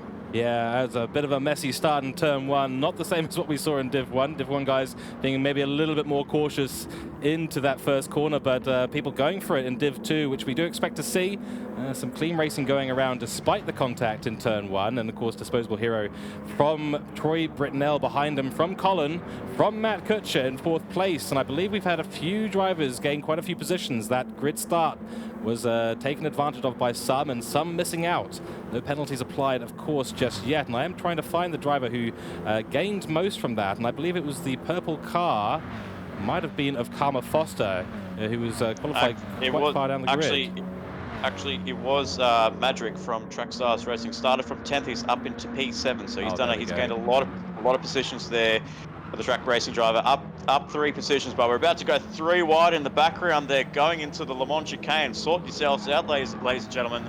Hold your horses tight, and they have gone through very cleanly there. So great job by Div 2 drivers. I guess in a way, Division 2 is really known to be kind of like the aggressive division, but I guess in a way it produces some of the best racing, and it's and great racing overall. I couldn't agree more, and yeah, what we want to see on the track, of course, is close racing, especially here in the commentary box. Gives us lots to talk about, but that's not the point. It's also about enjoying the racing out there, and these Div 2 drivers definitely enjoy their racing as they're out there on track, making moves all the time, and the field can sometimes be a bit closer. Sometimes the gap between the top drivers in Div 1 and the bottom drivers in Div 1 can be a little bit larger, and especially if you start to make some mistakes. Some of the faster guys getting caught out in Div 1, we saw them drop down the field a little bit. It does kill their race because the guys at the top just continue to drive so quickly. So there's more opportunities in Div 2, and if you can take advantage of them, you can have a lot of fun. Yeah, absolutely, and the drivers here are really trying to put in a demonstration to say that unfortunately with the Div 1 boys setting fast lap times of a 1:53 that we saw from Foster, I'm not so sure we might see any times from their drivers here this evening, but you never know. If you see a driver with a really standout performances there, you kind of have to say in a way if they've either been milking their pre-qualifying lap times, or whether it's just maybe Dragon Trail Seaside isn't their best track for qualifying, for pre-qualifying, but the whole racing calendar seems to suit them a lot more. Yeah, that's correct. And of course, in motorsports, we are certainly no strangers to the concept of sandbagging. I don't think there's any intentional sandbagging going on. The pre-qualifying and Dragon Trails is certainly a hot enough pot to boil out the impurities and put people in the division that they should be in. And I think that's going to really create a lovely even grid for us. As Matt Kutch, I think, who we just saw there, yeah, running very wide at the end of the Le Mans chicane. 4 wide now as they go through turn 12. Oh my goodness, going through the last banking of the Daytona oval course there. They're all coming through very nicely there. So unfortunately, a couple of drivers have lost the positions there. But we have Rick in 6th place, who's gained the most so far at the start of the race. We have, I believe, Steve Harrison as well. He was outside of the top 10. I believe he was down in 13th place. He's up today, so he's also gained a lot of positions. So the CP Motorsports driver in 8th place, gaining from 13. So really solid performance there as we see cars going left, right, front, center. Someone's into the tyre barrier. They've just missed it. How have they missed that tyre barrier? That is incredible by Troy Britnell to run wide and to go crazy into turn 1 and not collect the barrier. It looks like he has done, because there is damage on his front splitter and front left suspension there. So I thought he just missed it, but unfortunately the camera said otherwise. Yeah, Nick, I think we've just witnessed a miracle there. 4 wide, well, not 4 wide, but 2 by 2 they went right next to each other, back on the other pack, and somehow Troy has hit the barrier, veered off to the right, through across the racing line. Oh, he goes wide again on turn 5, not taking time to let those tires get cooled down from the action he's just been through. But now in another pack of 4 is Troy Britnell, so causing some action out here on track is the number 7 car at the moment. moment for 55 car of Troy Britnell, getting involved in a bunch of action. And like I said, that miracle down to turn 1. How did he avoid the other 3 cars around him? Yeah, I don't know. That is incredible. Like, he didn't really take anybody out there, and that's incredible driving there by Britnell in 7th place. But unfortunately for him, he's got some damage. And then we have Type 54 Stephen Harrison putting on a really good clinic there. He's actually gained, as I said, he gained the most positions from the race start. Him and Ricky Rick for Trackstars Racing. So Trackstars Racing and CP Motorsports making the early moves so far in the opening stages of round 1 for the Division 2 for the Track Racing TCR Cup, as we see Brutes Lightning still battling it out with Harrison side by side. And then we have Easy Prey and Neon, who I believe it was Hill or Churchill, I believe, or Hill actually. Yes, correct. Yes, Churchill. Yes, you're correct. So- Yes. So many hills. So you got a church, and then you just got a hill. That's right. Yeah. But there we go. But Churchill putting on a very nice drive there for Road Sick Racing in position 9, and then Easy Prey rounding up your top 10. But drivers still trying to find their feet, trying to find their grip levels, trying to find the grip that they can find in the Audi TTs with the cars that is, as according to Dr. Google, not the most reliable car here in the Gran Turismo 7, but the drivers are doing such an exceptional job here and keeping these cars in one piece.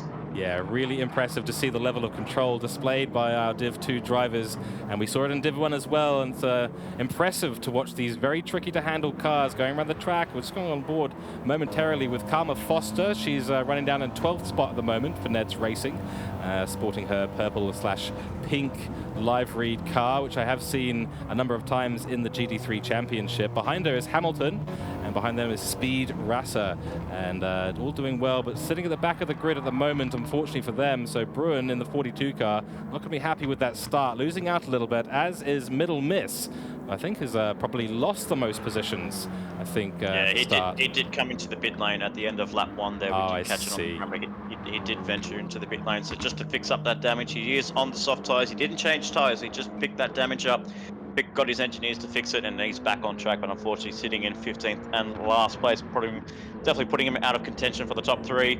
But fortunate enough here for Colin, he's actually made a move on Disposable Hero. So for Hill to lose the position to Colin, that's a really impressive drive here by Colin. It's very interesting to say that for Colin, he's a very top driver. And when he drove for West Ham Mechanical, which was the team that he was running alongside Foster, who drove for Mad Turtle Racing earlier in Division 1, that these two put in an exceptional performance in the Surefire Supercar Series to get that car up towards the pointy end. And it's very surprising to see Colin down in Division 2. Obviously, he's maybe not a big fan of the front-wheel drive Audi TT, but obviously with his lap time in pre-qualifying, maybe didn't put a good performance in. But so far with his Audi TT, he's putting an exceptional performance and is currently sitting in P1 for car 30.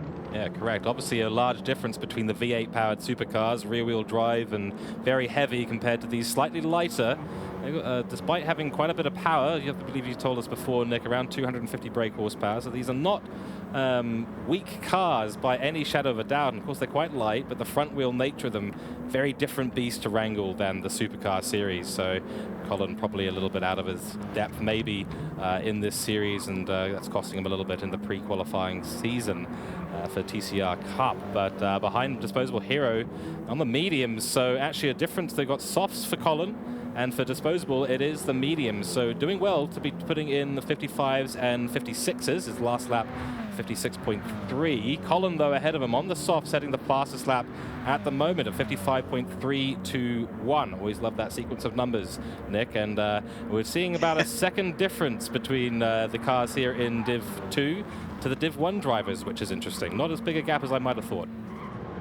A bit disappointed it's not a 54.321. Otherwise, that would have been perfect. That would have been the perfect sequence. That would have been like me out of the commentary box saying my job is done. Correct. Yeah. But we can definitely see the Me Cougar driver. So unfortunately we didn't see it on Ando's Cup, but that is the Me Cougar driver that both Disposable Hero in Hill and Ando and Andrew Scott are running. So the Me Cougar drivers are doing an exceptional job, especially in Div 1 with Ando winning that race and Hill sitting in currently position 2 on those medium tyres. So both drivers in Division 1 and 2 running that alternate strategy, running the hard tyres, running that mandatory tyre out for as long as they can, and before they come into the pit lane and to throw on the soft. So when he will come into the pit lane, we'll have to find out and wait and see. But then we have Isotubes in Nottingham in third place on the podium. So a brand new name here in MotorMotion E-Series. We're putting on a good showing ahead of your regular drivers that you would say in MotorMotion E-Series in Matt Kuchar and Ricky Rick in fourth and fifth. Yeah, I think Ricky Rick is currently just absolutely flying up the field, and he's on mediums. And so I think he's showing some absolutely great pace here, is Mad Rick, formerly a Strike Race Tech driver for the GT3 Championship, now racing for the Track Stars team. So his teammate Lancel up in Div 1 also having a great performance. And I think between them, the Track Stars drivers and the Cooke drivers, I think there's a little bit of sharing strategy going on. Both of them opting to start on the medium tire, which I think, to be fair, I would probably favor starting on the harder tire. You can take advantage of some of the early mistakes that you might make on the softs, or driving a little bit too hard to gain position can bleed out the softs a lot faster than it'll bleed out the mediums. But I think you're absolutely right, Nick. The big story here is Cooke, both starting on the medium strategies, both starting in the top sort of 4 or 5 cars, and looking to run slightly long, maybe to half race distance on the mediums, and then switching to the softs for a late, safe, sort of cautionary style run to the end on the softs. So very, very interesting here. We'll see if it works out for Disposable Hero. It might well do, and it might well do work out for Mad Rick as well. Going to be keeping a very close eye on those two drivers throughout this race. Absolutely, so great to see. And then we have Sean Parker and Chops 1983 in 6th place on the medium tyres as well. So RoboSport Racing running that alternate strategy. And then we have Easy Prey 007 Car 63 George Russell's number in the Audi TT in Easy Prey 007 in 7th place there. So that's a funny enough number there. Just missed the tyre barrier there in turn 1. Just got it on the fine ragged edge there. So you can see there on the right hand side as well that some drivers might not like the front wheel drives there, and you can definitely see with some of the assists that our drivers are using in Div 2. They're just really trying to mangle their cars as much as they can, trying to extract peak performances, as we saw his dials just flashing just like Christmas lights on Leicester Square in London. Correct, yeah, and those assists do make a big difference. Obviously, every time you put an assist on in any kind of fashion, be it ASM, ABS, TCR, or counter steering, you will be losing time on track as the assists in the game take over your inputs into the car and make adjustments. But if you're a little bit unsure on the car or the tires, if this is a new series or a new experience being on these very front-heavy cars, then those assists can really come into play. And you know, at the end of the day, Nick, I think you'd probably agree that consistency is winning the race more often than your absolute speed is. Yeah, absolutely, and you definitely saw some good clinical drives in Div 1, putting on such consistent laps, and drivers finishing where they normally finish. So we saw Ando towards the end of his stint finishing on 54s, like low 54s on that soft tires, even though his soft tires were running out of tire life on him, but he managed to keep some good consistency. So it'll be interesting to see how our drivers go with their soft tires. Obviously, Britnell still hasn't pitted for the damage yet, but he's still holding on to the back of Harrison in 9th place. So CP Motorsports and I believe Strike Race Tech, they're both jittering about there. They could say the porpoising has come to the Audi TT Grid Force there, George. I would have thought it would be the number 83 that would have got that George Russell's number of Sean Parker, but we haven't seen that car bouncing around at all. But yes, you're absolutely right. There's a very tight line chosen there by Harrison up in front. It can be quite tough on the tires if you do that. But nonetheless, these two drivers having a little bit of a battle as we go back further around the grid, and we've got TCR Hassel in 11th place, a little bit in the doldrums, as you can see on the track map at the top right, a little bit of a gap around this driver, and behind them 12th place Rolls 2.0. That is Karma Foster for Ned's Racing. And behind them, Hamilton 13th place, and then Middlemith 14th place. So, Nick, it looks like several groups of drivers now starting to emerge from the grid. We've got about 5 in the back, all separated by probably about 5 to 10 seconds between each of them. But these little groups starting to form up now. Yeah, I believe the drivers are just settling into their race positions, so the positions that we could probably say more or less know where they are. Unfortunately for S Mid 8, Middle Miss, unfortunately we usually see him up towards the front end in other lobby racings that I've seen him racing in. But unfortunately, coming into the first lap, of course, you're going to be in that position.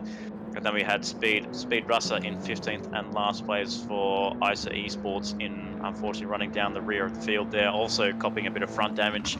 But like you said, I believe the drivers are quite spread out actually. So there's not really too many battle packs unless you're looking up towards that mid pack and up towards the front there. But as Colin runs away with the lead on at the end, coming on to the end of lap 8 and start of lap 9 for the Daytona Road Course round 1 here for Track Racer TCR Cup for Division 2.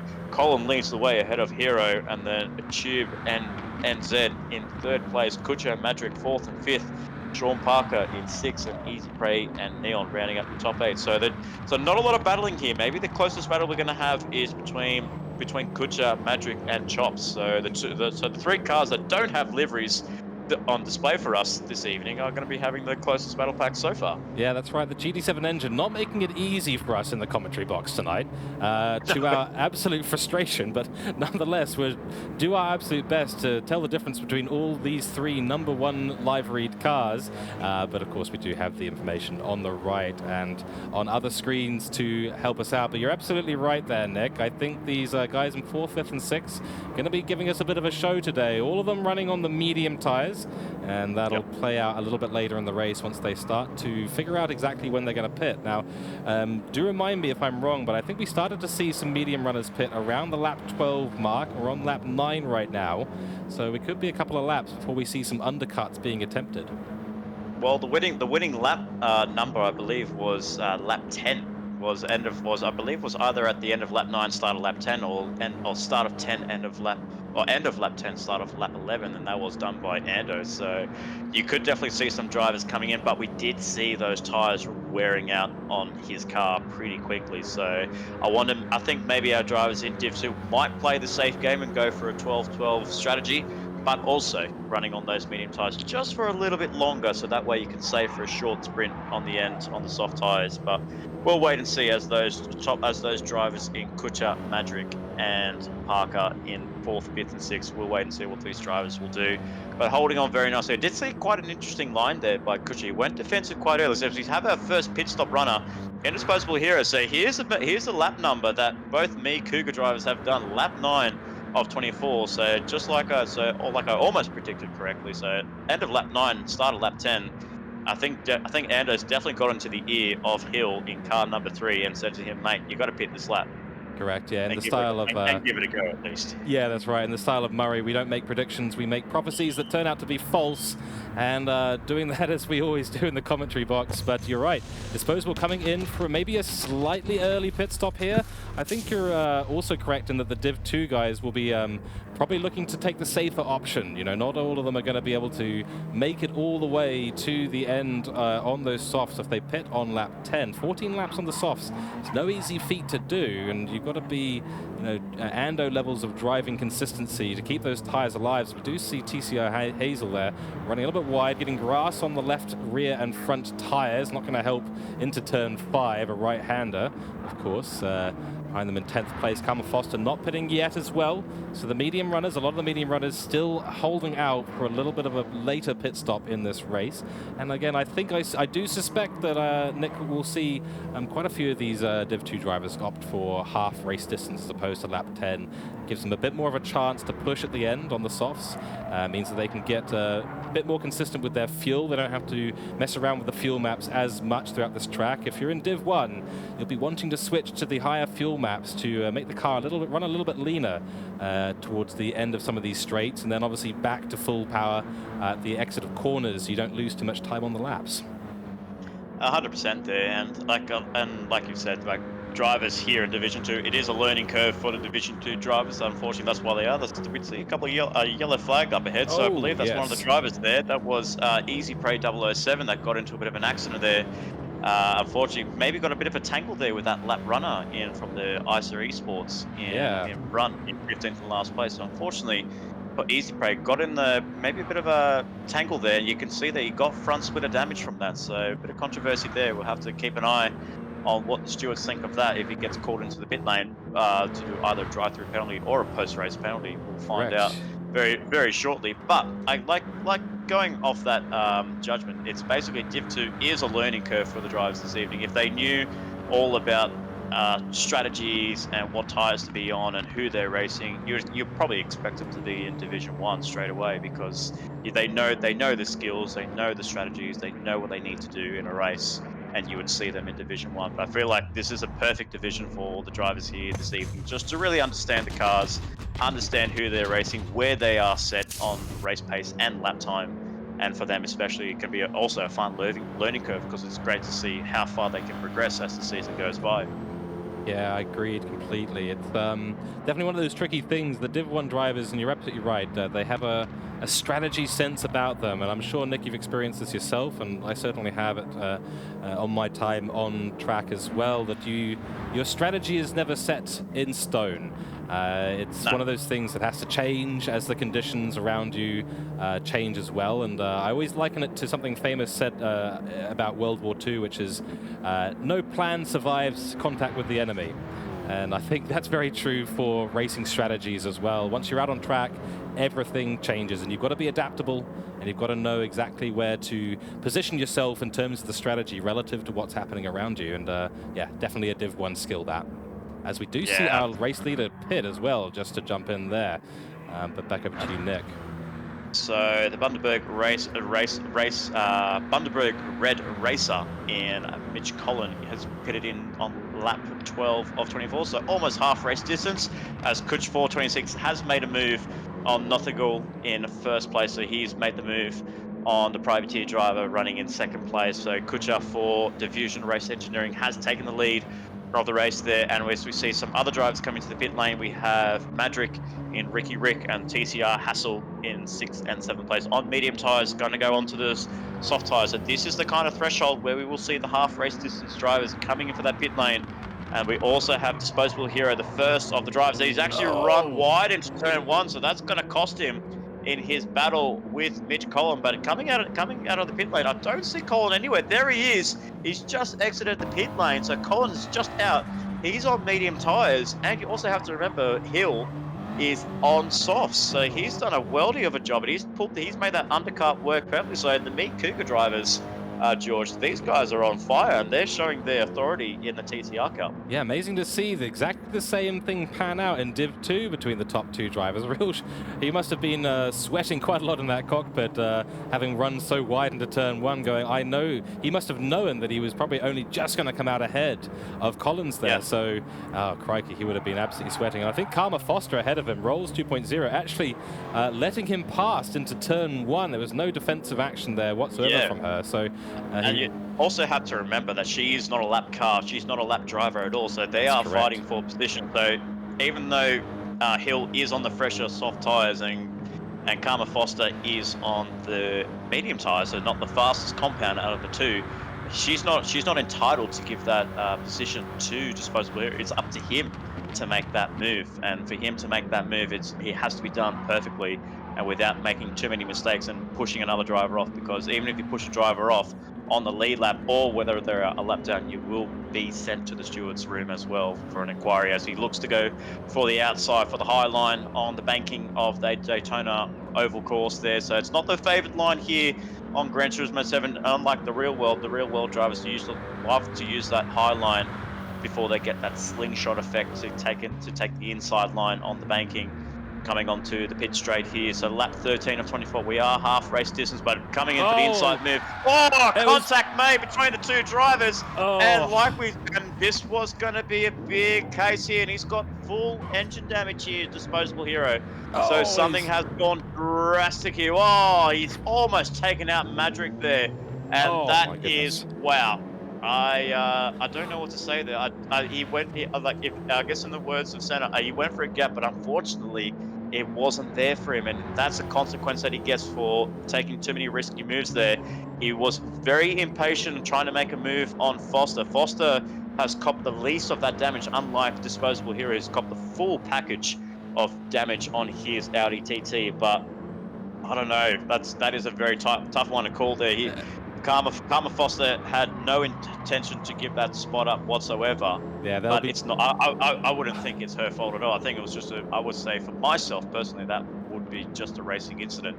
Yeah, I suspect it would be, but there will be a couple of people doing a Michael Schumacher walk across the grid after this race with regards to that incident, I suspect. And I guess from Disposable Hero's point of view, he was up the inside. But, you know, the tricky thing with this track here, and we've seen this in other racing platforms, namely iRacing and big 24-hour races and things like this, you are not supposed to be running, or certainly not overtaking, on the inside of those double yellow lines. Now, there's a couple of reasons why. First of all, it's not actually part of the track limits on that side of the track. Once you go across those double yellows, you are not actually technically on the track anymore. The other reason is that the underneath the double yellow lines there, the track banks. And not just a small amount, but quite significantly. And it did look like Disposable Hero. Yeah. Got a little bit, huge amount of curb, correct, exactly, Nick. And yeah, it looks like he got a little bit bounced from that. If you try and find a gap on the inside like that, first of all, you're technically outside of the track limits, but also you are risking tipping the car's weight. And with these front wheel drive cars, the rear is just going to step out on you. And that's exactly what we saw happen. And that threw him into the walls. You know, yes, a racing incident, but there may be some penalty points coming Disposable Hero's way there, sadly. And we'll see after the race if there was anything from the steward's report. Oh, but look at this, the drivers up ahead. We've got Nottingham coming up in front of Cooke and Ricky Rick in 5th and 6th place, so just exiting the pit lane. I believe he's on the medium tyres, but they are cold medium tyres. They're going to go side by side. Is Cooke on Nottingham. They're going to go into turn 4 side by side. Madrick is going to follow them. They're going to almost make it a 2 cars going side by side. Madrick goes for a late move, goes for a bit of a bumpy move there on Cooke. Both TTs in Cooke and Madrick make a move on Nottingham in 6th place there. So very warm, very cold, soft tyres. I do apologise. I thought he was on the medium tyres, but very cold, soft tyres for Nottingham, and unfortunately loses 2 places there with already worn soft tyres. So Madrick and Cooke putting on some good racing and good overtaking there to make that move done, and make that move done very early. Yeah, beautiful racing there from the guys. Almost a little bit of contact into turn 5 between Madrick and Matt Cooke, but good driving by both of them to keep it out there. You're right that Isotube is definitely suffering from the cold, soft tyres there. Not ideal as our provisional race leader, Chops. Sean Parker comes into the pits. He's on very low fuel, and he's run the mediums for 14 laps. Now, I don't think that's really the optimum. Keep an eye on him. We'll have to keep an eye on him. The late charge on the softs, but yeah, what do you think about that, Nick? It'll be very interesting because he was actually in that battle pack with Cooke and Rick, as well as Nottingham in 4th, 5th, and 6th. So watch for him to come into the pit lane. He's into the pit lane right now for RoboSport Racing, the Bland's Audi Sport backing, which unfortunately doesn't show us the RoboSport Racing livery. So yes, unfortunately. But we'll keep an eye on what Chops does as we see Cooke and Madrick coming onto the pit straight, and Nothingham coming in through the pit straight as well. So the refueling rate, I believe it's 8 litres per second. So the fuel will be coming in fast. And there he is. He's just come out of the pit lane. Will he tuck in behind Cooke and Madrick? Unfortunately, no. He loses that spot to Nottingham, but Nottingham runs wide.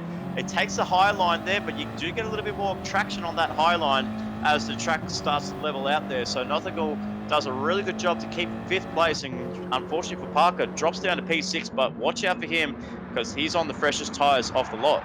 Yeah, freshest tyres. He's going to have the ability to stay in the highest fuel map as well. And to be completely fair, he's now got slipstream from 3 cars ahead of him. He's going to be dangerous. And he's already going for a move into turn 6. Side by side with Icer. He does get ahead. Can he make it stick? Very tricky to do this in turn 6. And what a move there. Beautiful move. Agreed. Absolutely stunning there. Textbook move there by Parker. They're going into turn 6, going onto the banking. So it's a really crucial part for Nottingham to really try and keep that slipstream. He doesn't want to lose too much track time because unfortunately it looks like for Madrick he's lost track time to Cooke, so a mistake on his end, but he's going for an outside move. But look at this, a very cheeky move here by Tube. He's using the slipstream of Madrick and he's slingshot himself back up into 5th place. So this is going to be some awesome racing as Neon is the last driver to enter the pit lane on 1% of fuel on the soft tyres, running those mediums to the end with 9 laps to go. But this is going to be some awesome racing for the podium getters in 2nd, 3rd, and 4th. Fireworks, SpaceX rockets, it's all go here at Daytona International Speedway for the Division 2 of the Trak Racer TCR Cup. hosted by MotorMotion E-Series. And crikey, yeah, things are absolutely heating up. Yeah, we have our current race leader, M. Collin, followed by Matt Kutcher, followed by Isotube, or now Mad Rick, as they, some action happening down into turn one once again, and looks like Isotube's managed to gain a couple of places there ahead of Mad Rick, who went wide into turn one. Not sure if there was contact between him and Matt Kutcher. Behind them, Chops is looking to continue to take advantage of this situation.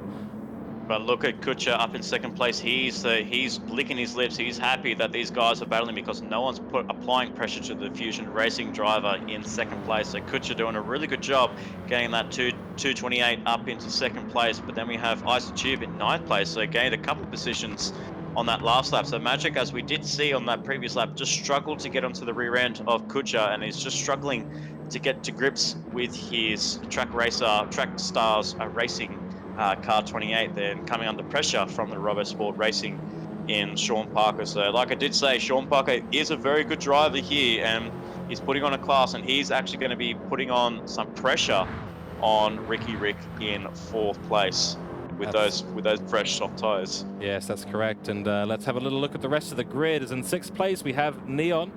And he's been having a bit of a quiet drive here at the end of the race on the medium, so he's just gone for a pit stop. He'll be going to the end now, 8 laps on the medium. That's pretty much optimum. But he's obviously used the he was able to take the softs about 15 laps, which is quite impressive. So doing great job to manage those.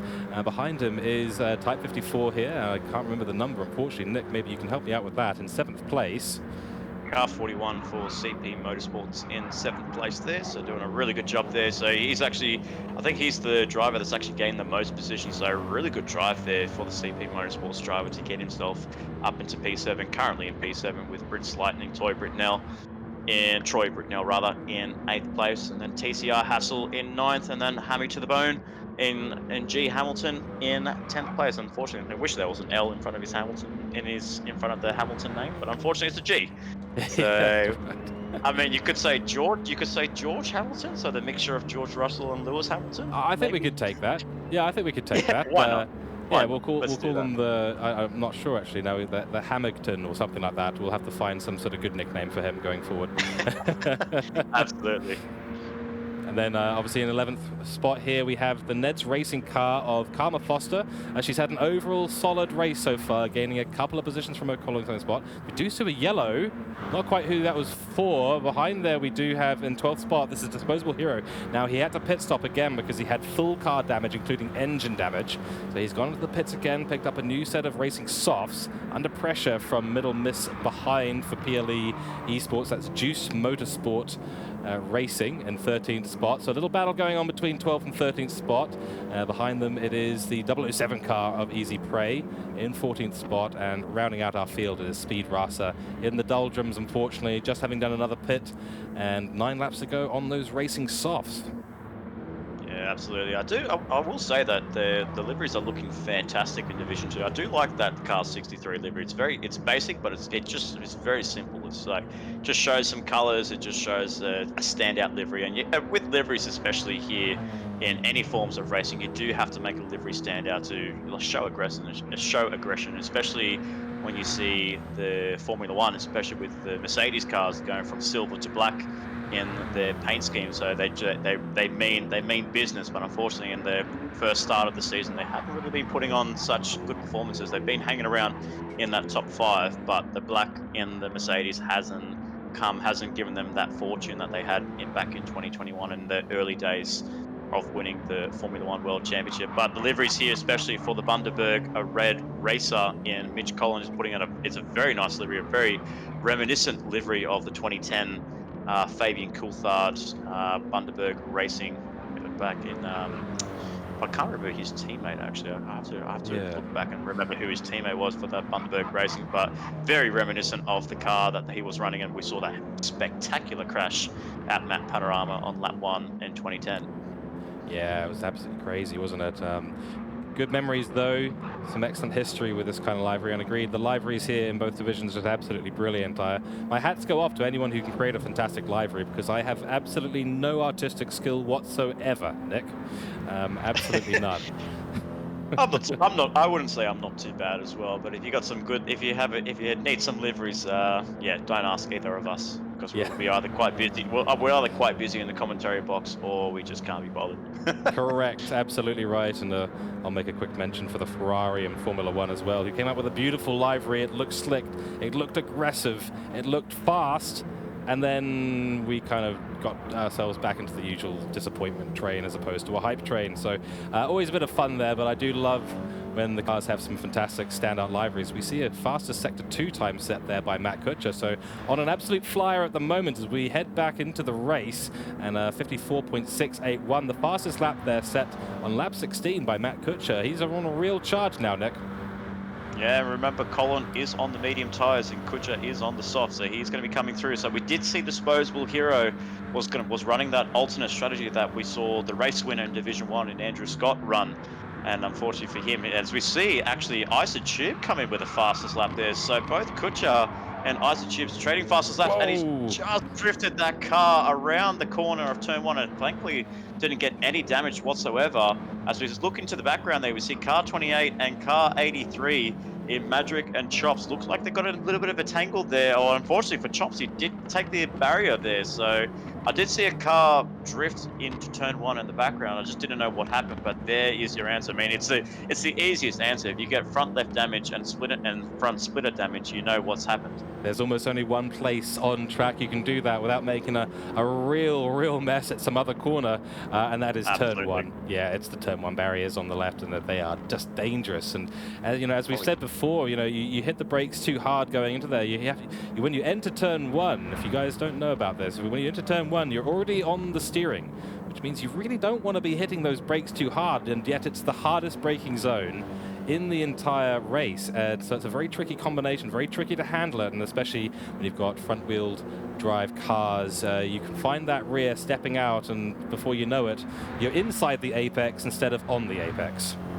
Yeah, your rear tires are just chirping at this point. At this point of the race, they are the freshest tires of the lot compared to the fronts, and and they start to get cold as the race goes by. So it doesn't matter how you take these corners or how fast you take them, the tires on the rear just get absolutely cold. As there's no point, and there's no return of actually heating them up whatsoever. So that's why when you see a lot of TCR racing, or when they used to do the old TCR racing, they used to do a bit of a switcheroo on the tires. They used to swap the fronts to the rears and then the rears to the front, just to get some even tire wear and save tire compounds for the later races that they had. I believe there were like 3 races back in the British Touring Car Championship, and even in the TCR Cups as well. When they do longer endurance style racing, they just got to sometimes just swap rears to front and fronts to rear so they can even out the tire wear.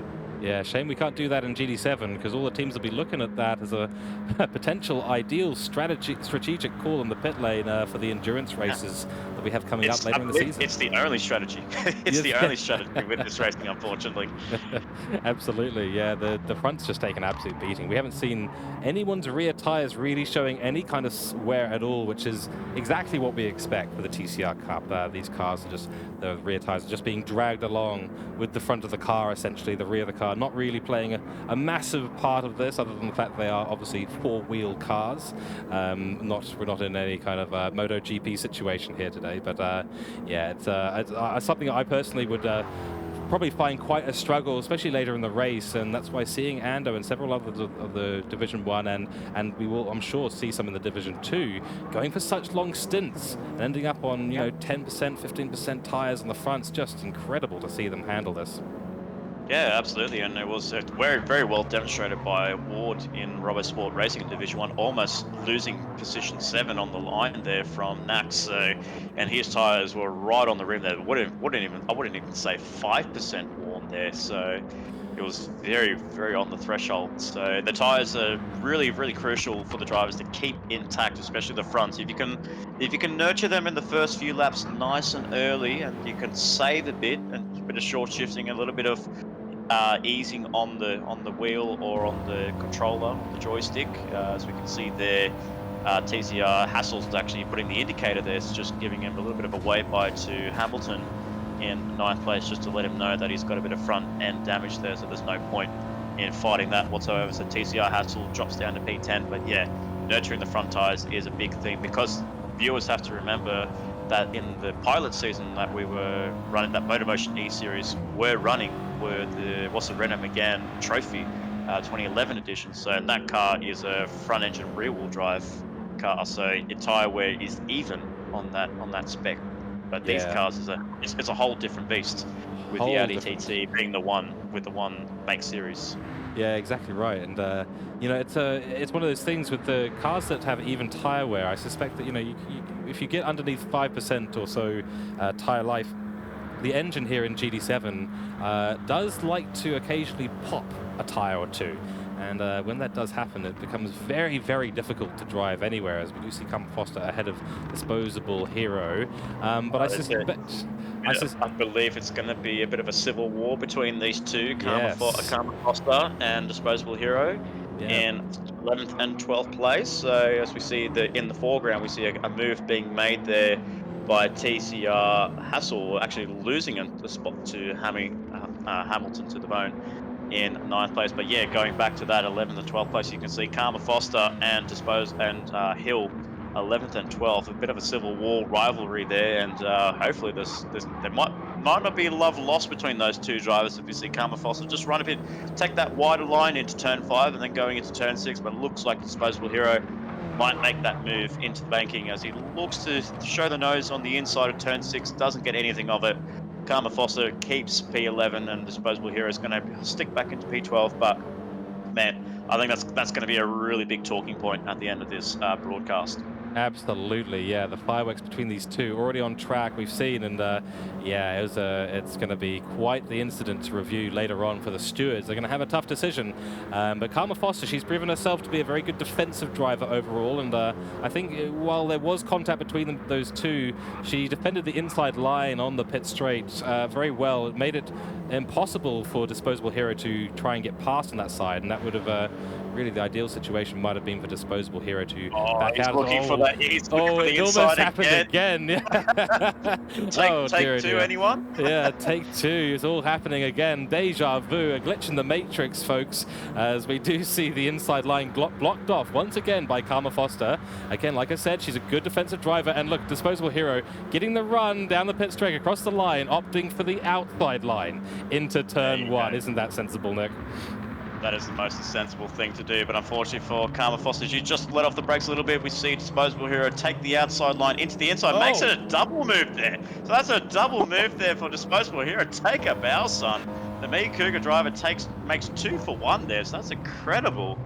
That came out of nowhere. That came out absolutely nowhere. I'm wondering what happened to Hamilton and TCR that they were ended up so far back. I think we had Hamilton was going back and forth between making mistakes and having no damage on his car, thus getting ahead of TCR. And they've had a bit of a back and forth for the last lap and a half, and that's brought Disposable Hero and Karma, who flat out fighting with no damage and full fuel, back into contention. But 3 moves in 5 corners there for Disposable Hero. What a little sequence of corners for him. Wow.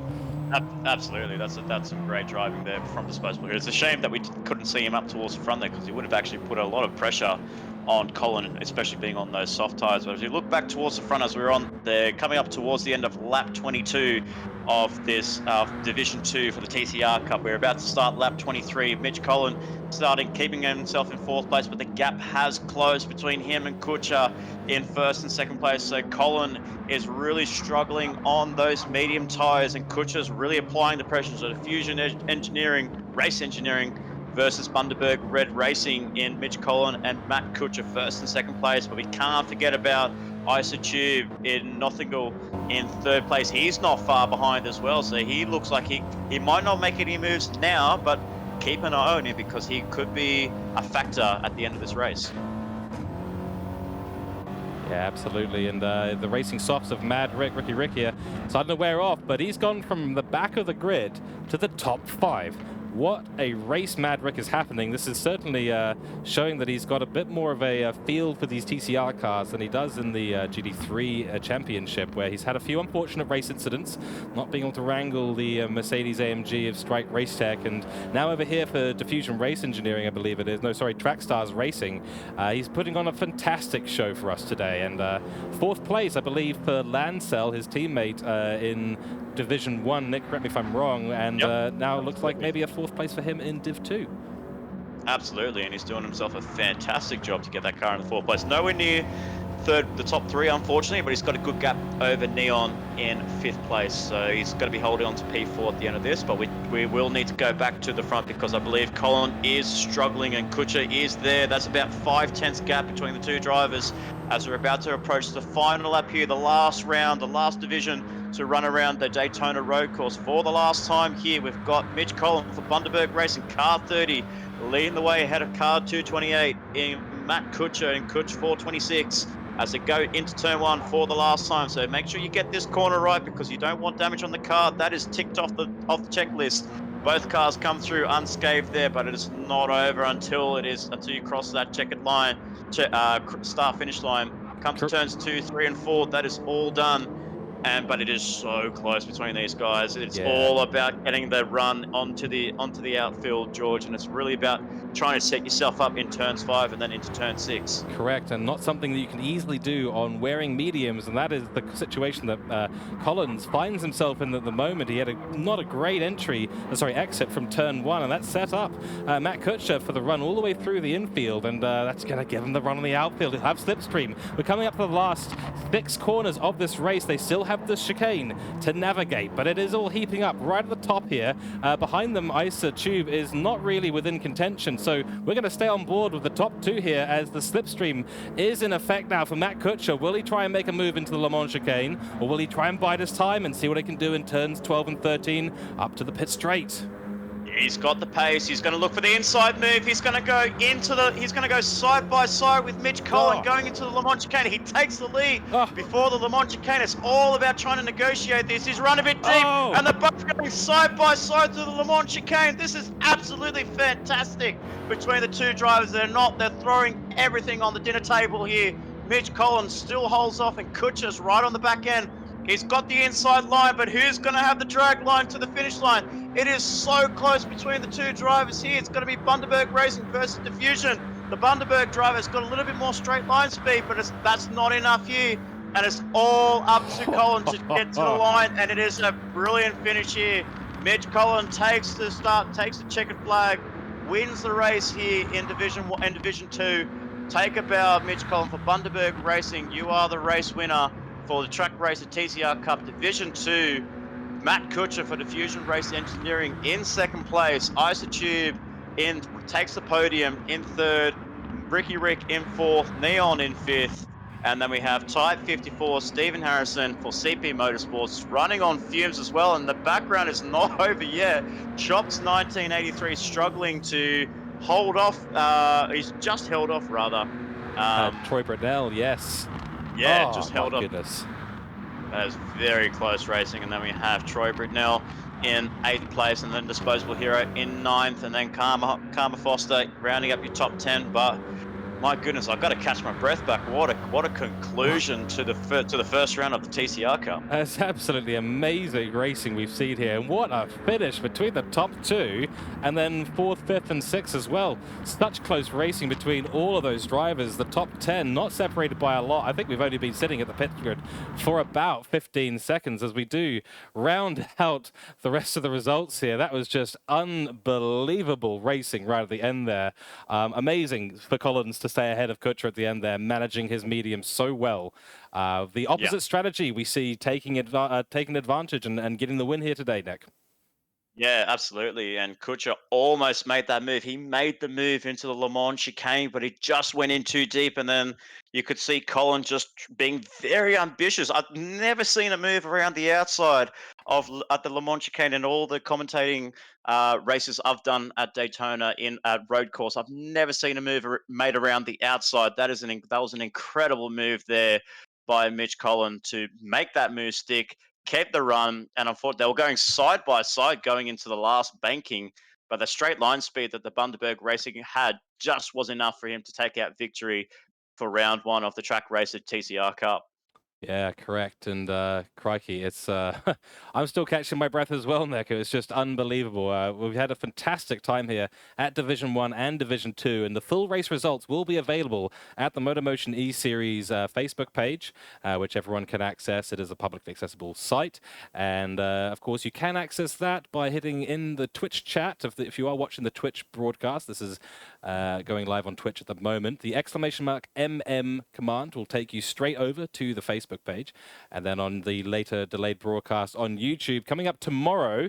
So please feel free to join us on the YouTube channel as well as we relive the amazing events of Division 2. And yeah, I'm very surprised actually at the end of the day that Matt Kuchar wasn't able to make things happen with those racing softs, and he nearly did. I mean, he had the move into the last chicane, but wasn't able to keep that slipstream, a bad exit, and he sort of ran a little bit, you know, not, I wouldn't say wide, but it certainly wasn't a good entry into the Le Mans chicane there. And yeah, that gave Collins the ability to get round the outside. And likewise, Nick, I've never seen someone make a move happen there without some sort of contact or a penalty being taken.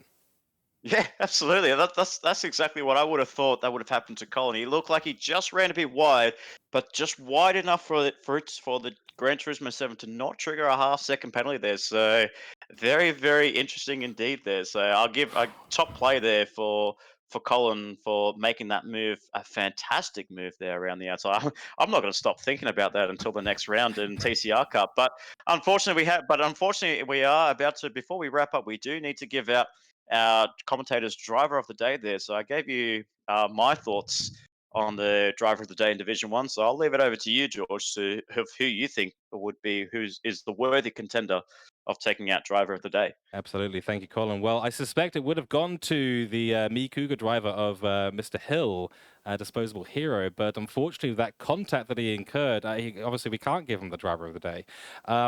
It's very tricky because, again, while I would, there have been some fantastic drives further down the grid, those like Chops and Troy Britnell and several others. I think at the end of the day, it's got to be Collins because we saw that the undercut strategy, starting on the mediums, going to the softs, very, very strong strategy here at Daytona. To do the opposite, to start on the softs, to gain positions earlier on, and then to manage the mediums at the end, to then hold off a faster running Matt Kuchar behind you for, what was that, about 4, 5, 6 laps at the end? I think unequivocally, it's got to go to Bundaberg Red Racing's Mr. Colin Bundy. He's just done a fantastic drive today to take the win here at round 1.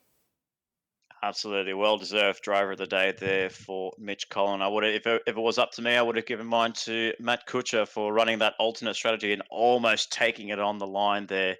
But unfortunately, a late move into the Le Mans chicane on worn tires, and being the pioneer and for the last time around Le Mans chicane, you do not know what the track conditions are like on the inside line. So he really struggled to get the car parked on the apex, so that way Colin couldn't make a move. But yeah, I definitely have to agree. Mitch Collin really deserves that driver of the day. A fantastic drive there, running the fast strategy, you could say, soft tires at the beginning, and then putting on the conservative tires, mediums at the end there, holding off a fast soft driver, and Matt Kuchar for Diffusion Race Engineering. And yeah, brilliant drive there by him. Yeah, absolutely. And I am getting some information from the steward's desk, and we do have some information about the incident between Karma Foster and the number 3 car of Disposable Hero. And so it has been reviewed, and there has been some penalty points applied. So here is the words from the steward. It is observed that the car 3, and that's Mr. Hill, had the run-on car Karma Foster approaching the start-finish line and attempted a bold overtaking move on the inside. That has put car 3 onto the yellow line, which has pushed them back onto the circuit, causing contact with the right rear quarter panel of Karma Foster, and that has caused both cars to rotate into each other with disastrous consequences for both driver. And looks like the stewards are going to be maintaining a medium-grade charge against Mr. Hill there, Disposable Hero, and he will be taking a 5-point deduction, unfortunately, from this race. So he has been deemed to be the cause of that contact, sadly, and he will be taking a 5-point penalty. There is another one as well between the 55 car of Troy Britnell, the 426 car of Matt Kuchar, and the 28 car. I believe that is, that might be Ricky Hamilton. Rick. Is that Ricky? Oh, No, that is that's Ricky Rick. Yeah, sorry. Thank you, Nick, for correcting that. Uh, Apparently, this was a turn one incident. Approach to turn one, it is observed that the car 28, that's Ricky Rick, did not brake in time to avoid contact with the rear of the 426 car of Matt Kuchar, and that caused some contact with the rear of the 55 car. So that's unfortunately resulted in another medium grade penalty to the 28 car of Ricky Rick, with a 5-point deduction there. So the stewards quick on to the results here and making sure that there is a result available for all the drivers with the contact today. Yeah, absolutely, and yeah, I mean, we probably want to, we probably will talk it a little bit more off the air about the incident between Karma Foster and Hill, unfortunately. But I do believe, yeah, you can't. I believe you can't make a move on the inside line once you know that inside line is blocked and you see that double yellow line. It's as simple as the road rules that you see here in Australia, and even I can imagine in New Zealand for yourself as well. Though Yes. even if you see a double yellow line, you do not make an overtake whatsoever. So obviously road rules are coming into effect in the racing world here, so double line on the inside, you do not want to make a move there because you will get caught by the stewards. And unfortunately for the two drivers both spinning out, unfortunately for disposable hero getting the worst of it, but unfortunately I do believe it is a bit of a fair result from the stewards for that incident. Yes, very tough one. As yeah, you could definitely, as we discussed earlier, could be interpreted as a race incident for both of them. But the stewards making the decision, and yeah, that will be in effect in the points going into round two, which I am really looking forward to round two at the TCR Cup, Nick. If this is what we're in for the next 7 races, I'm absolutely stoked. Absolutely Can, stoked. can we just commentate Division Two races from now on? Division One, I think we already know who's going to win the races, so I think Division Two is where it's at. I mean, I enjoyed the Division Two racing in the Johnson lobby for the Surefire Supercars, and your division and your lobby B in the Player One Sim Gear Championship is amazing. It's always amazing racing, and it's just like Division One. It's just like, yeah, we know who's going to win, but Division Two is where it's at, ladies and gentlemen. This is the action that you're going to be seeing here at MotorMotion E-Series. If you haven't already, if you are watching us on the delayed coverage on YouTube, make sure you hit the bell and subscribe to MotorMotion E-Series. Go follow Crazy Good Kung Fu, where you'll find all the live replays and live action on his channel for the Lobby B in the Player One GT3 Championship, as well as the delayed coverage in the TCR Cup, sponsored by Trak Racer. So go follow our good friend in George Cooke and Crazy Good Kung Fu on Twitch, and follow us on MotorMotion E-Series. But I believe for us, George, that is time up for us. The Oh, time that is up. that is. We're getting the signal from outside the commentary box to get out, and that means we have to hang up the headsets and get off the live stream and such like that. But it has been both Nick and I's absolute pleasure to bring you the debut season of the TCR Cup here for MotorMotion E-Series, sponsored by Trak Racer, and it's been a brilliant, brilliant race. I've really enjoyed it, and please do remember to join us on the 9th of May, same time for round two at Brands Hatch on the Racing Softs, and we'll see what happens. Nick, over to you for the last word, but thank you to everyone. Really appreciate it. Thank you, ladies and gentlemen. Thank you for tuning in to MotorMotion E-Series, bringing you the Track Racer TCR Cup. What an exciting Division 1 and Division 2 race we've had. We've had the Me Cougar driver in Division 1 in Andrew Scott, Ando787, and then the Bundaberg Red racer in Mitch Collin taking out victory in for round 1 at Daytona Road Course. Thank you so much for joining us for the action. Like and subscribe and follow us on Facebook. But for now, until next time out, on behalf of myself, Nicholas Pautasso, and George Cooke in Crazy Good Kung Fu, we will see you guys next time.